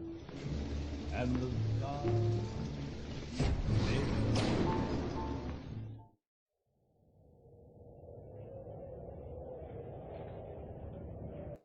Rapture is overflowing with memorable locations and set pieces. In developing a world that feels organic, lived in, and functional, Irrational managed to create a space that feels perfectly suited to the story and action that takes place in it, which begs a question: did the plot shape the location, or did the plot fit squarely into a world that was already established?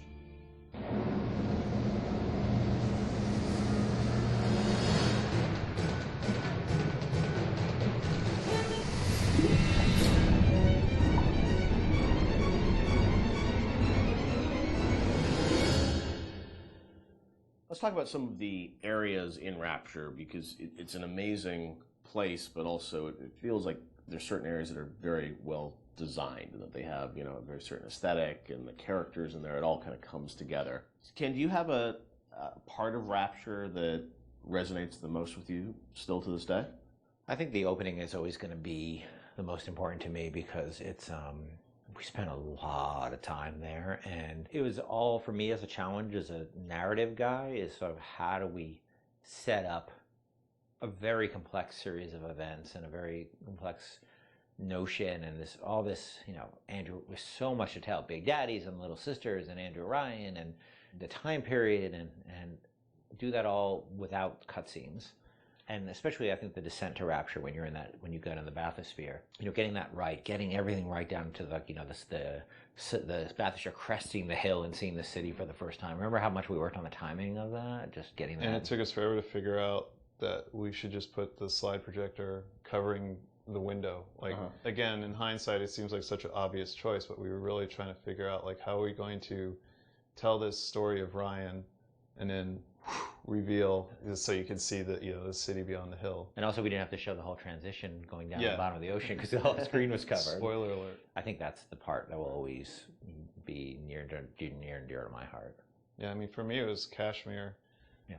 That was one of the first... The restaurant at the beginning. Yeah, the restaurant at the beginning, because it was really like the first art box that we created that was Rapture. I mean, we created spaces before that weren't really hitting the Art Deco look. Scott Sinclair had just started, and he built that, designed and built that statue of the Atlas with the world on his shoulders that was in the middle of the room. and Mauricio had done some concept art for us of that space. And once we started putting everything together and getting it into engine and actually walking around it and seeing those giant windows off to the side that just showed the seascape and really drove home the fact that you were underwater. It was the first time really all the elements started to come together. And we actually we had built a bunch of stuff, and we actually stepped back and said, we have to just get one room right before we go any further, because we weren't getting it right. And so Mauricio did that concept drawing. Yep. We worked really hard on that statue, and that statue, I think, was the first object we really built in the game that was a Bioshock. So we just stayed in that room for like a month until we got it right. And I think the original concept actually had a tram running Yes, through it it. did. So it was like even more complicated, and that was one of those things where we had to keep pulling back to really focus on what the bare essence of that room was.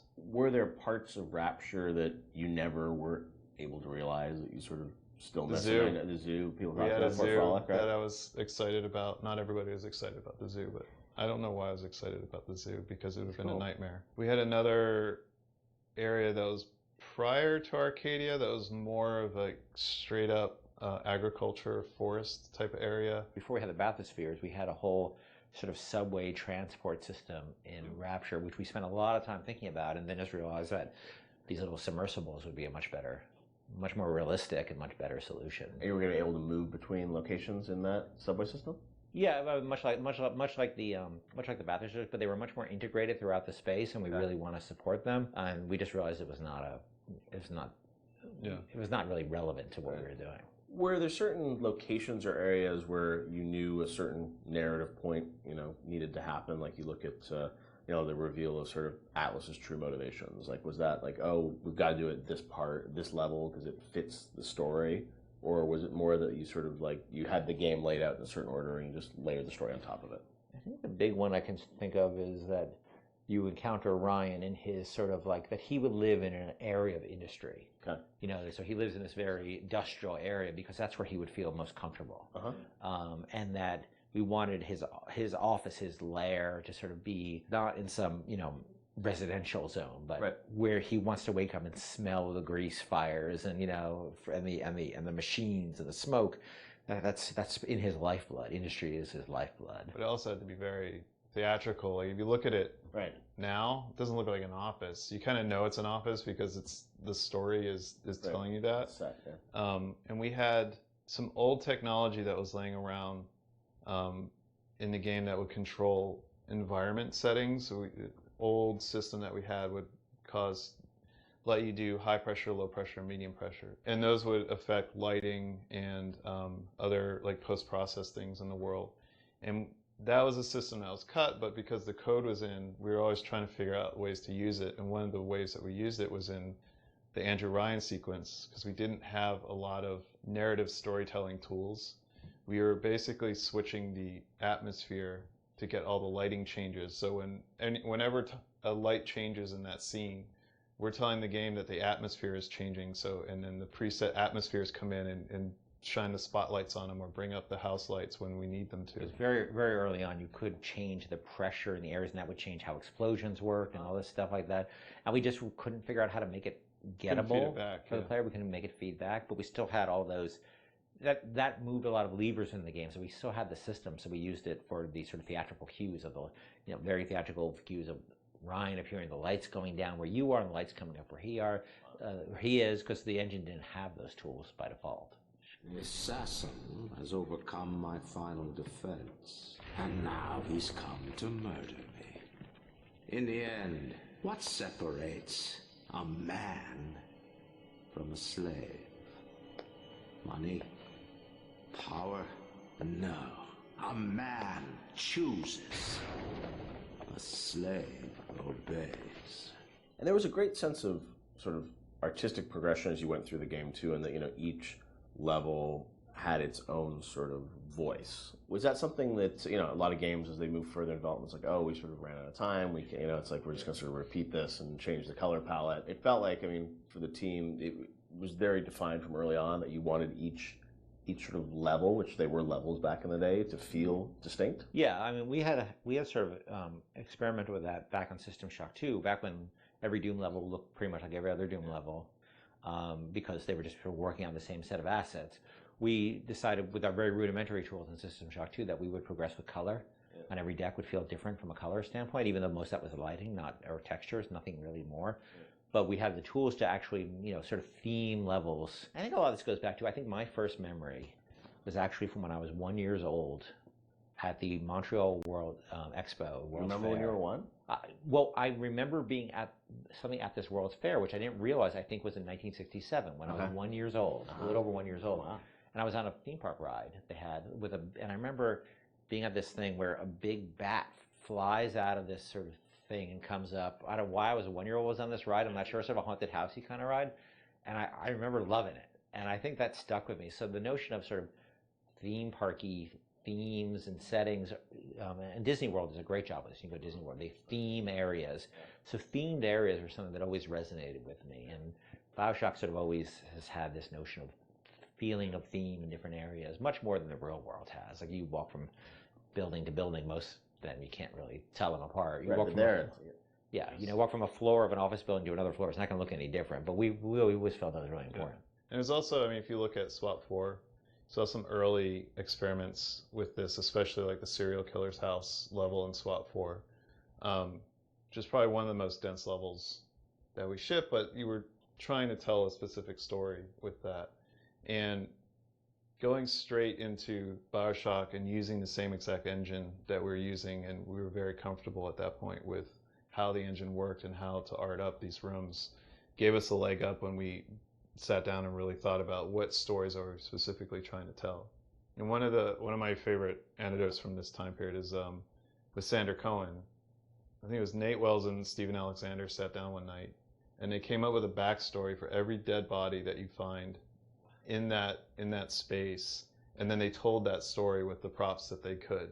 Even if it was just like, this guy crawled 3 feet and then shot himself in the head because he was sad about something, they put those marks in, maybe put a picture next to the guy, and then he shot himself. So they really did their homework and tried to add the backstory for everything that you're going to find in that space.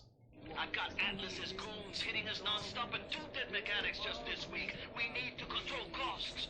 If I wanted to deal with amateurs, I would have stayed on dry land.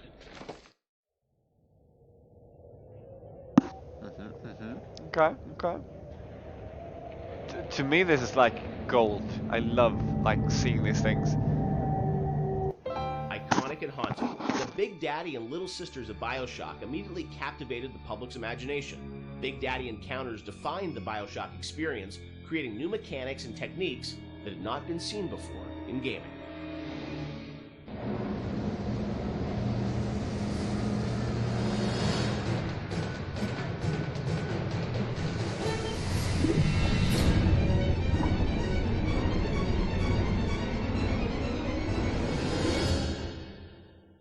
So Big Daddy, Little Sister, such an iconic moment or series of moments in this game. I'm fascinated about how that got layered in, because we talked a lot about the setting and the tone. That is still, to me, a mechanic that I remember was very unique about, choosing to engage the Big Daddy and being a fight that is going to be very aggressive and different than a traditional boss fight. I know you had an idea, Ken, of sort of 3 different types of AIs interacting in the same world.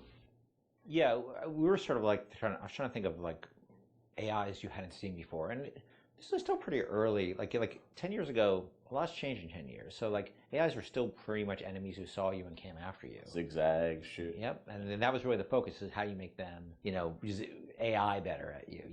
So I started thinking about, are there more primal behaviors to think about? And I was watching a nature show one day. It's typical nature shows, and it's observe the mother tiger taking care of her young, one of those kind of things. And I realized that we don't even need a narrator on those shows. We understand certain behaviors just by looking at them. They're very primal, like somebody protecting their young, the predator-prey behavior. Those things were you don't need dialogue for that. And AIs at that point, we didn't have the ability to do a lot of sort of, smart AI. Yeah. So I said, what if their behaviors are just very primal, and we can model those behaviors? So aggro rules is something we knew we can model, right? How does an AI aggro on you? What are the rules for that? Could they make a aggression display rather than just attack?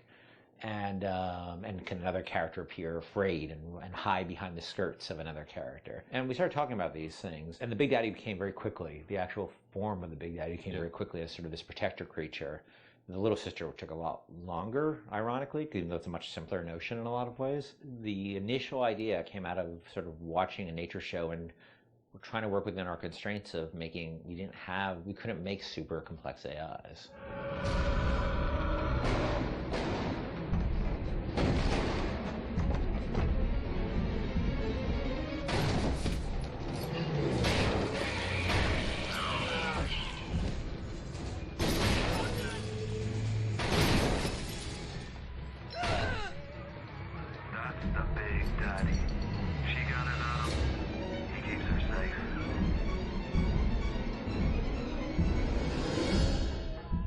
Because when we first got the system up and running, this is before the playtest, we weren't really thinking about player facing these things.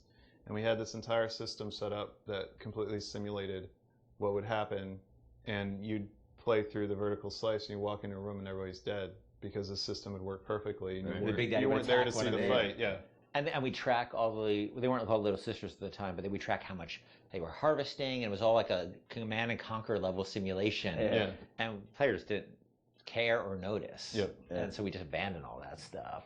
Yeah, so that took us a step towards, how do we present this to the player, then how do we make the gatherers, which we called them at the time before Little Sister design came on, like how do we make them empathetic towards the player, how do we make the player want to engage with that, because at the time they were just slugs. Right. So which is a That's horrible right, design. Originally were slugs, right? Yeah. Not actually. Which is a horrible design in so many ways because you don't care about slugs, and they're also on the ground, so you don't see them. They're not like at eye level, and they're dark. So. But you still have the trailer had like the same, or not the trailer, the demo. Our prototype we did, so had the Big Daddy sort of like interacting with the little slug. And slugs crawl around the Big Daddy? Or no, it's this awful little mesh. Right. Yeah. It's like a little beetle, sort of. Uh-huh. Yeah, it was terrible. Yeah, and they were protecting. And they had protecting the beetles. The beetles? What? And the it Big was Daddies so had two drills. They didn't have a hand, so they could. There's no way they could It's just fascinating because like the Little Sister, it's like there's such humanity in it, which you really connect with. Which seems like you would think that would be the obvious thing. thing. Yeah. We're not very smart. The idea of sort of choosing to engage the Big Daddy. I mean, when I was first time I played the game, I mean that was always profound. It makes you sort of sit there and like, am I ready for this? And your choice to sort of like the kind of opposite of stealth, like when you want to be discovered. Was that always the mechanic with the Big Daddy? Yeah, the idea was that they would have very particular rules about engaging with you that were entirely dependent on how the threat level towards, not them, towards their creature they were protecting. Yeah, that was set, and then as you worked through it, I'm sure there were conversations about how difficult do we make these fights and sort of the balancing of that, and even, with the game, you don't start off with a Big Daddy fight. It's a little ways into the game until you actually get to that. So that was sure debated. You actually encounter the notion of Big Daddy and Little Sister many times before you actually are freed into an arena where you can actually fight them. You see them sneaking out, pipes. You see them. You see them walking down a hallway. The first time you see Little Sister, she's harvesting, and then you see the Big Daddy come and protect her. And we realized it was 4 or 5 sequences we had to do to set the stage for these characters. And look, we were hoping they'd be iconic and people would respond to the way they did, because we certainly spent energy on them with the expectation that they'd have an impact that we really just as easily could have turned out that nobody cared. I think the actual very first time, and not a lot of people see it, there's a Little Sister in the vent in Kashmir restaurant. That if you're looking in the right direction at the right time, you'll see her looking at you, and then she'll disappear into the vent. It's the eyes. No, it's the actual mesh. Is it the mesh? Because it was easier to do that right. than the eyes, but yeah. No! No! No! No!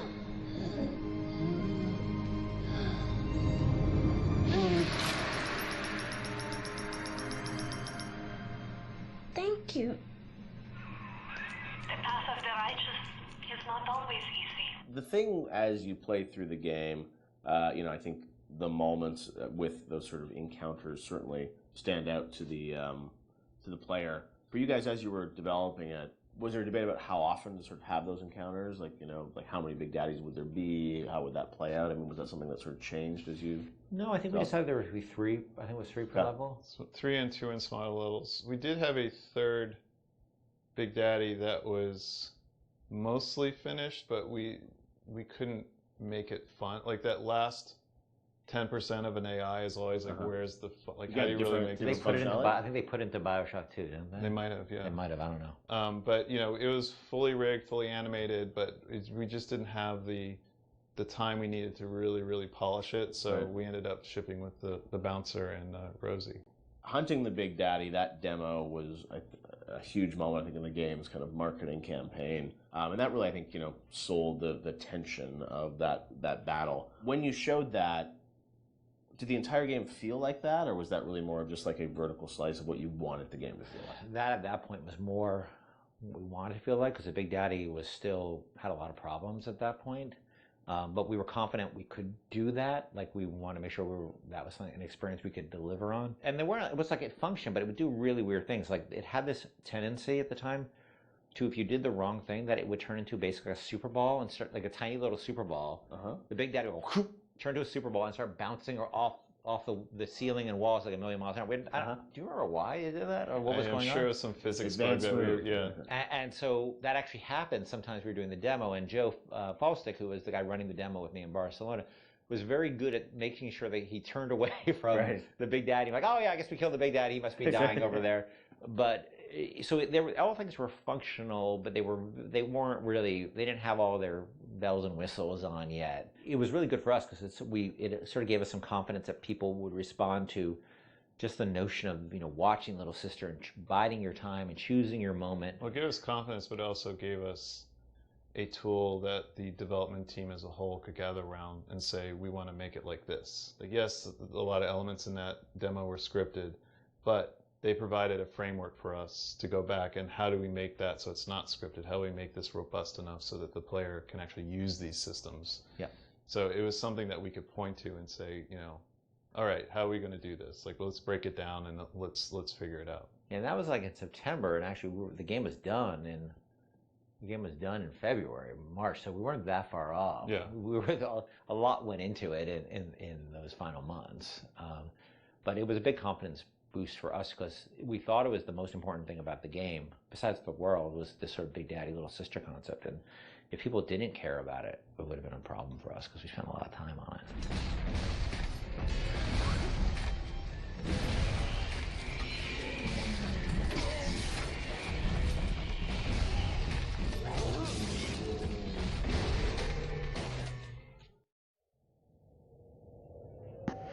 The whole thing about fighting the Big Daddy in, like, say, a close section is absolutely terrifying. That's what makes it great. I do like the fact that the AI is interactable the way it is, with them running for water if they're on fire, if they're low on HP, they run for a meta station. It makes the characters more believable, and I like that. I enjoy that a lot. So, okay. Last one. Excuse me. To harvest or not to harvest, the moral dilemma that follows you throughout the Bioshock experience and defines the fate of the player. This choice lays at the center of your Bioshock story and has repercussions that can be felt in nearly every facet of the gameplay.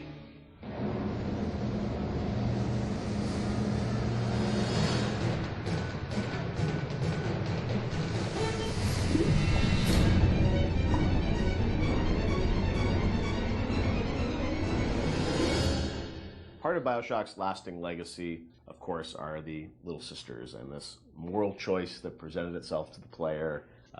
Everyone became a water cooler conversation about, like, well, did you save them? Did you harvest them? That concept, Ken, was that something that came about early in development, or that binary choice? When did that come into the game? I don't remember when.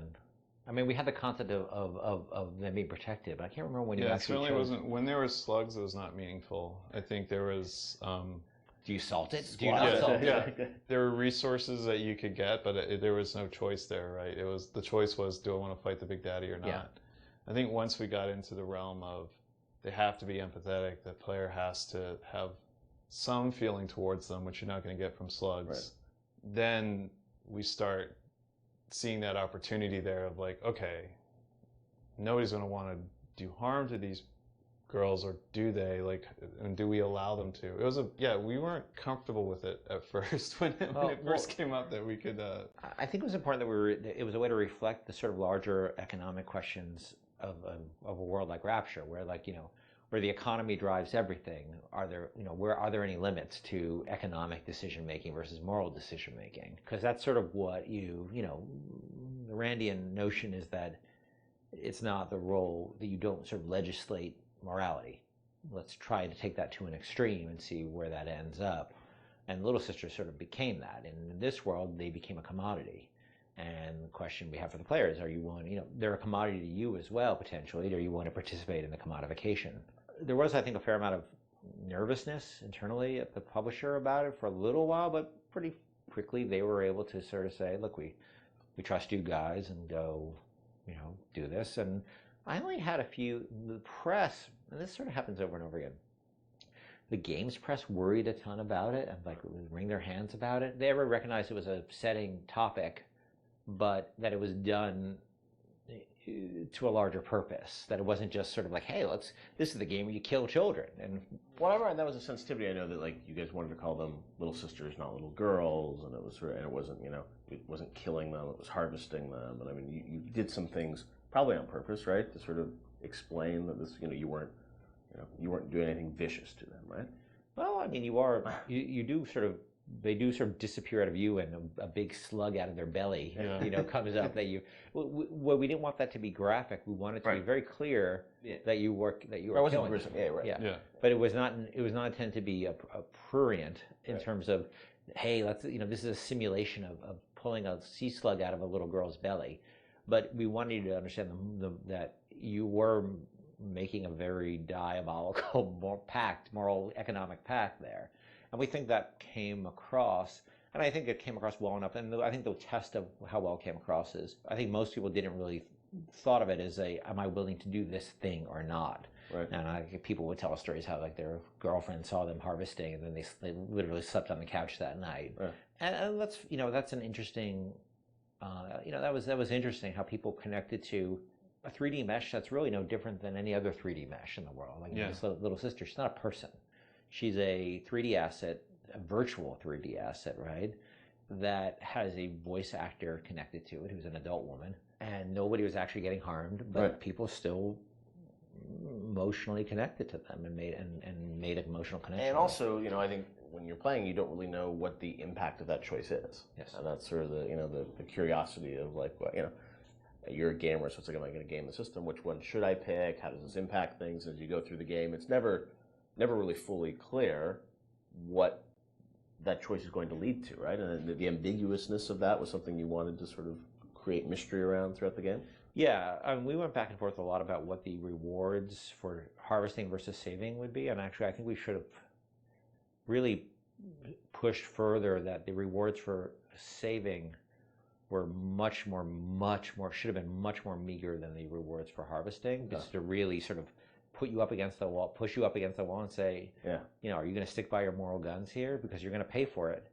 Yeah. Because that's usually the way life is, right? Yeah. It's always harder to take a moral path than it is to take an amoral path. But there's incentives to take amoral paths because it's the easier path.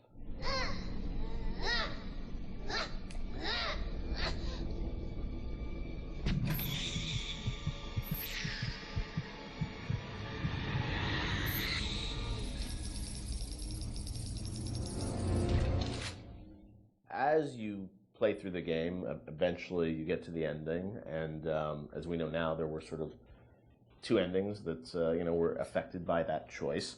And that was something at the time, I know you said publicly that you weren't in favor of sort of having two endings. Was that in part because, the game is about not having choice, or did you think that, the two endings were, I don't know, I'm interested for narratively, why you didn't want to go that path? It seemed forced, given that the game really sort of almost made a joke, a meta commentary joke about the lack of agency in games, the lack of meaning of those choices, given that you have these two endings. I guess you could make an argument that, well, you were free, you were given choice of once Ryan's dead, and that's really what it's about. But I think we also didn't really have enough time to execute on those super well. I was pretty happy with how the happier one came out, with the sort of little sister focus, but it's a much more subtle story than I would have time to tell about you, sort of your slow descent into, moral chaos and dissolute living and all the things that sort of come along with a life that is sort of separate from a moral structure. It's a long story. And that's what I mean. You were just switching a cutscene. It wasn't like you were doing sort of a whole other level that was different or something. So the choice was... There's 2 cutscenes with very tight time and economic Or constraints. just start a nuclear war. Yes. And that's not... You're a nice guy, or you start a nuclear war. And because we had so many problems on our plate, that was something I had to sort of do in the spare time. So I was pretty happy with one, but not very happy with the other. I know you had said publicly before that there was another sort of more ambiguous ending that you had originally planned, or what would you have done? There was a notion of an ambiguous ending in which if I just wrote one, I would have found a way that would just talk about the moral ambiguity of the world rather than the sort of, positive or negative, because it is such a... Look, I think we really tried with Bioshock not to sort of make a game about good and evil. It was really about circumstances and what circumstances lead people to. Right. And how they delude themselves with ideology to do things that they would think are evil, but it's okay because it's for the good cause. Right. And that's what I probably would have. If I just had one to write, I'd probably focus more on that. How difficult it is to sort of align when you start being driven by ideology rather than being in the moment and thinking about the impact of what you're doing. Right. Sean, you talked to gamers, I'm sure, over the years. Did you ever get a sense of how many people harvested versus saved, and was there any sort of data? I mean, this is before the days where you get telemetry and data on like what people picked and whatnot. Yeah, I mean, anecdotally, it seems like more people saving Little Sisters. Although, I have a few friends that were. I just harvested every single one. I wanted to see what happened. So I don't know if that was more, the game developer and them trying to see, what would happen, but certainly for the most part, I think most people. Which I guess is a good thing. It means that maybe people are good at heart. They kind of feel bad. They want they want to save the Little Sisters. So, yeah, I'll say it. The needle sways towards the green there. Time for bed, Mr. B. Hurry, Mr. Bubbles.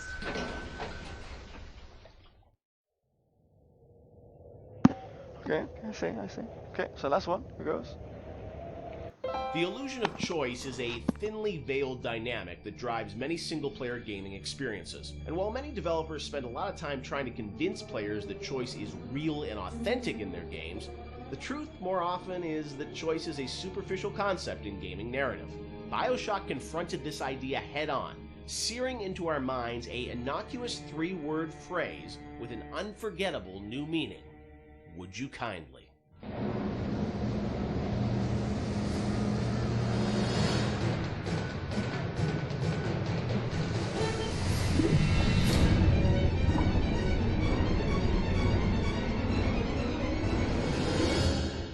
Of course, one of the most memorable moments in the game is the "Would you kindly" phrase and the reveal of how that's been motivating the player throughout the entire game.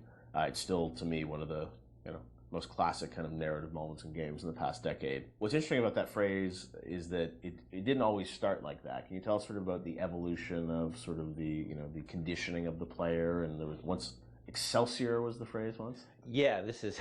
I'm trying to recall some of this. So we had the idea, because we had the Andrew Ryan scene very early, and we knew sort of all the events that would happen. There were phrases before there was "Would you kindly." The notion existed and what it meant and what it was, but we didn't actually have the phrase "Would you kindly" until later. So we had a bunch of terms we threw in there. And like Excelsior was it for one point. That's probably comes from my Stan Lee fanboyism. Was that like so throughout the game? It would have been like Excelsior. Just randomly. There are some things when you're making games you just sort of throw in as like. We need Sounds something. Cool we need Why don't you head over there, Excelsior? And then it sits there for a year. Right. And then all of a sudden you kind of forget it's not good, right? And then until somebody comes along and says, "Dude, seriously." Yeah. Or you meant it to be like a stub in. You never meant it to actually gain traction, and then you're like, "Oh crap." But that sense of some phrase or word being repeated throughout the game that you wouldn't really realize its meaning. Yes. Until later. That was there very early on. Yes, yeah. And the fact that you would have something that seemed like a non-thing and then came back at you like a freight train later on it was there from pretty early. Sit, would you kindly? Stand, would you kindly? Run! Stop! Turn. A man chooses. A slave obeys. So that phrase evolved, but talk about that, the sort of meta-narrative of, being in a game, thinking that you have a sense of choice and making these decisions, but then obviously realizing that the player ultimately didn't have choice or was conditioned in a way that they would react to that. That was, sort of a new idea for a game. Where did that come from on your side, Ken? I mean, was there sort of a deeper sort of, meaning behind it? No, look, I think I was always interested in the concept, whether it's, Oedipus, not to get too pointy-headed here, but Oedipus sort of thinking he has, I'm going to leave, this city and go to another city because there's been this prophecy about me and I'm going to avoid my fate and I'm in complete control, and then finding out he's not in control at all, to the Manchurian Candidate, which is a story I love about, somebody who you find out is just a puppet, living a life of a man, and Fight Club. I always love those kind of stories about who am I and what is my agency in this world, because look, we struggle. I think everybody struggles that. How much we really have control over, and how much is our boss or parents or whatever telling us what to do. So that seemed like a natural thing for a story, and because it came from movies, that idea a lot, and plays. Yeah. I don't think it was there was a lot of, it hadn't been explored in games really, and games are particularly interesting because you feel like you are interacting with choice, yeah. And you're really being, most games, especially at the time, you're really just being railroaded down a corridor. It's very easy to underestimate gamers, and I think probably I did a little of my own underestimation there, that it would be a little too pointy-headed for people, but people seem to really engage, because it spoke to an experience they had, a struggle as a gamer they've always had, which is like, I want to control, but how much control do I really have in this game? True. And Sean, I mean, it was also something that, was a great surprise when you played through the game. I'm sure even for people on the team, did everyone know that when Ken was sort of doing it, or it was revealed as people played through it? I think, at some point the entire team knew. It wasn't, it was something that was talked about with a smaller group before, it was brought to the entire team. Early on, when you heard the idea and you just kind of clicks, right? You're like, okay, like I totally get this. Did people get it? I seem to remember people looking at me like I was like a lunatic. Maybe not the specifics, and maybe it's the Excelsior, or maybe you're talking about the Excelsior time, but the idea that you don't really have choice, and exactly like you said, you played through how many video games, and everybody's game is going to end the same way. You're going to kill these people, you're going to pass through these checkpoints, and you think you have a choice, but ultimately the only real choice is stop playing the game. So the idea that we're kind of like taking that on resonated. Now the actual, like, is it Excelsior, or is it the Latin phrase I forgot, or if it's would you kindly? See, here's how I remember it, and I could be, I could be wrong. Yeah. I can remember being so surprised by the outside reaction, because I remember the internal reaction being completely nobody connected or engaged to it. I mean, we worked on it. Yeah. And so I was kind of surprised by the outside reaction, because I kind of thought it was like, as I said, it's a bit academic, right? Yeah. And it could also be a function of, we're playing it close to the vest. I could be misremembering it, or it could also just be a function of nobody making the game had the experience of playing it through and getting to that moment. Yeah, that's what I mean. Like, it was revealed to them in advance of really playing it, so it wasn't a surprise. Yeah, they had seen it in all its really half-assed, development stages and out of order. Yeah, out of order and all that. And it's not really something you can play test over an afternoon, because it takes a little while to get to that point. You need to lack the knowledge about what the game is to be able to sort of have that experience all the way through. I know you guys have talked about the idea of Atlas, the voice actor changing, and it was, I guess, very important that you nailed that actor, right? And you trusted that actor until there was sort of the Fontaine reveal and sort of understanding that. Yes, trust was everything there, right? And so there was something about either the actor or the writing or the accent that just people immediately said, this guy's no good. Right. When the first Atlas we had, because you have to trust this guy, and if you don't, there's no trust. There's no punch in the gut. I think we've really focused on making him have personal stakes in the story as well. That he had his family trapped. Even, of course, it was all fiction, right? But he had skin in the game. he sort of spoke to you as a friend, and especially because the whole world was so hostile to you. I think it took a while to get that exactly right. Listen, I've got a family. I need to get them out of here. But the Splicers have cut me off from them. If you can reach them in Neptune's bounty, then maybe, just maybe. I know you must feel like the unluckiest man in the world right now. But you're the only hope I'll ever see my wife and child again. Sean, what do you hope is the kind of lasting legacy of Bioshock? 10 years hence, a lot of things you guys were doing, have sort of become common now, right? With, upgrades and moral choices in games and whatnot. But it was really pioneering work a decade ago. When you reflect on it, what do you hope people remember the game for sort of pushing forward? For me, it's telling a story with the medium and how we used everything available to us to tell that story. We used the environment to set up the backstory of Rapture and really create a sense of space, which I think is vitally important to getting the players to trust that, to sit down and kind of like just be in the space and let these things happen. Even the radio logs, the rudimentary animation that we had at the time. I mean, we really sat down with the tools that we had and at our disposal and tried to tell a meaningful story. Maybe not meaningful, but something that would be memorable to people that they could take away and, like you said earlier, have that water cooler moment where they're excited enough to talk about it after they put the controller down. So for me, I think the legacy is that it was a story well told. For me, it was a sense of place, being like the Rapture is a real thing, even though it's not. It's actually a very crude, from the time, a relatively crude bunch of polygons and texture maps. It's only, the original game is only in 720, I think. And I played a lot of it when we were testing it on a 14-inch, SD television. That it still felt like a sense of place in the music and the characters, that it's a real place. And I think that my memories of the Bioshock games is that I take away that Rapture's a real place and Elizabeth's a real person. Those are the two sort of big things that stick with me with those two games. And that's sort of what I'll always, carry forward with me in my life. Bioshock is, it's a place, but as we saw with Infinite, I mean, it's an idea and it's a sort of a type of game. I think a lot of people say like, oh, this is a type of experience. When you think about, your career, where you guys want to go, I mean, that idea of those types of games, do you miss it now that you've sort of moved on to other things now, or do you feel like it's sort of, you've closed that chapter? I mean, it's always a part of what you do. Like, System Shock 2 was a part of Bioshock.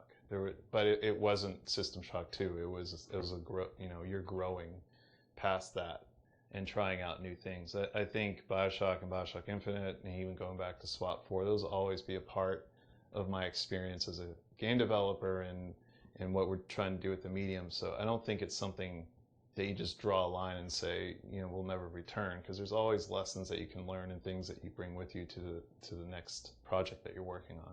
Yeah. I don't think the new game is going to, people are not going to be surprised that this game is new games from us. They're going to see a lot of what we had done before in terms of world building and aspects of storytelling. The goal is to sort of, move away from the you really have no choice kind of thing, and that's a very, very, very, very hard problem which we spent years working on.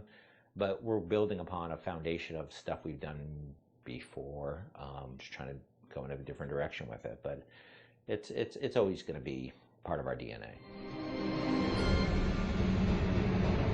City where the artist would not fear the censor, where the scientist would not be bound by petty morality, where the great would not be constrained by the small.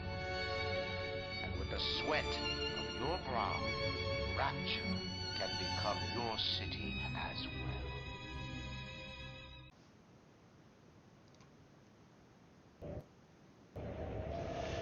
well. Bioshock. Okay, so we've played through the game.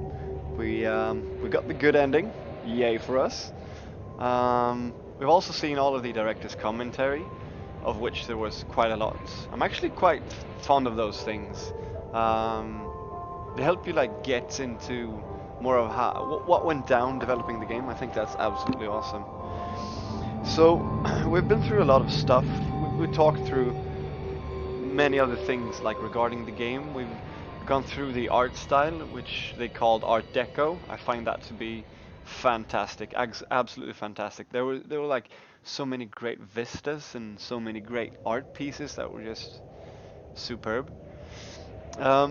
We talked a bit about this Bioshock being like one of the greater immersive sim games, which I absolutely do not agree with. This is a straight up shooter game. I mean, there's not much for stealth in the game. You don't gain anything special by stealthing other than that you can like hit an enemy really hard once and then like the cat's out of the box and everyone knows where you are. So stealth doesn't really do much. Sure, you can hack, that's great, but hacking, it doesn't really like provide you with anything other than what the game already gives you. It just allows you like more resources. So I don't think Bioshock is an immersive sim, but as far as a shooter goes, Bioshock was and is still a fantastic game. So the question I asked myself at the start of these videos was, does the game still hold up? Is it too linear to be actually fun to play? I, for one, can't stand linear games anymore. I mean, it's just, since you know that AI is just going to come running at you, there's not really any idea playing the game unless it has great story.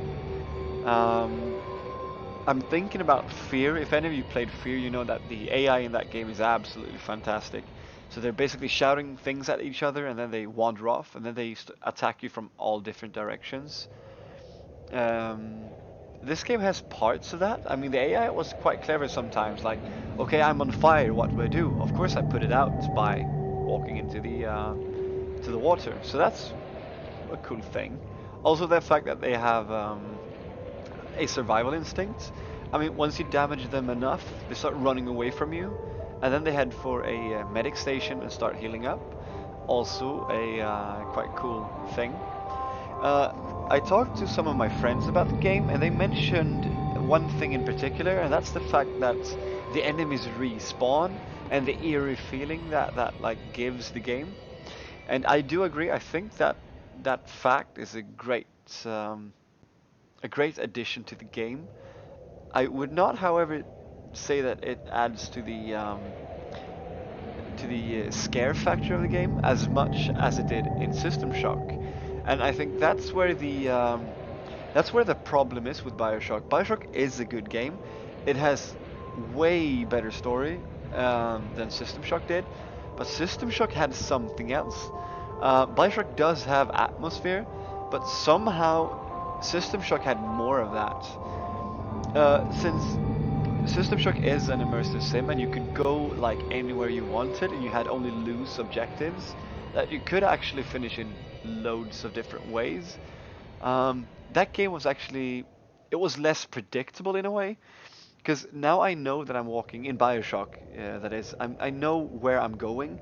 I have this arrow pointing me where I'm supposed to go, and I know that there's going to be like X amount of scripted events on the way there.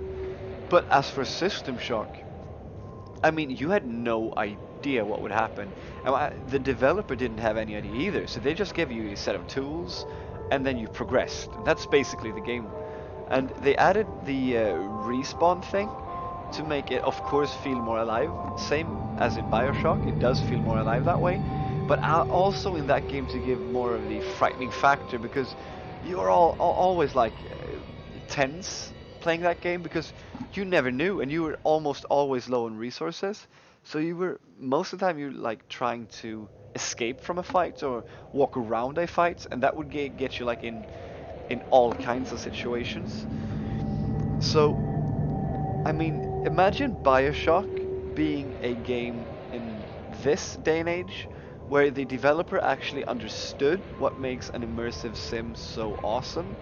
I mean, imagine having just a big playground where you can sneak around and you can, well, you can set traps or avoid enemies entirely, or you could, like say, hacking opens up a whole different part of the game. That would be quite cool. Um, and I mean, developing on Bioshock, like this Bioshock game, of course you have Bioshock 2 and you have Bioshock Infinite, but Bioshock Infinite is actually It's actually much more less of a game than Bioshock is for some reason. The atmosphere is not as good. You don't have as many weapons. You don't have as many or as good tonics or um, yeah, your magic powers, so to say. So that retracts from the game. Also, that game is extremely linear. I mean, it doesn't open up at all. It has these giant, what's supposed to be these giant levels, and still they somehow manage to be absolutely linear. I don't get that. And also the story is incoherent, and the game is just not fun to play, which this actually was. So, if someone was to build on Bioshock, I mean, just opening up everything would make such a big difference. Because this game almost had it. The levels just had to be, like, not necessarily bigger, but they should have, like, offered you more ways to finish one level. That also goes with the ending, I suppose. I'm not against there being just one ending.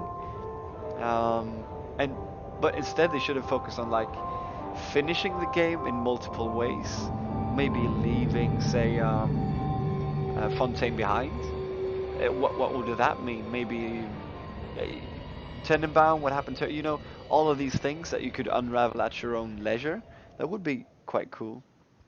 So to sum it up, Bioshock was and is a great game. It has loads of fun elements with powers and weapons and stuff. However, it's not ever realized to its full potential, as you don't get a big playing field where you can like try all of these things out. Um, an example of that would be Dishonored. It's the games are resembling. The only thing done differently are the levels that are more open, more complex. Still, Bioshock does manage to be a great game, and I did have great fun playing through everything once again. It will be interesting to see where Bioshock 4 goes. I guess it just started development, but still could be quite interesting to see how they develop it further.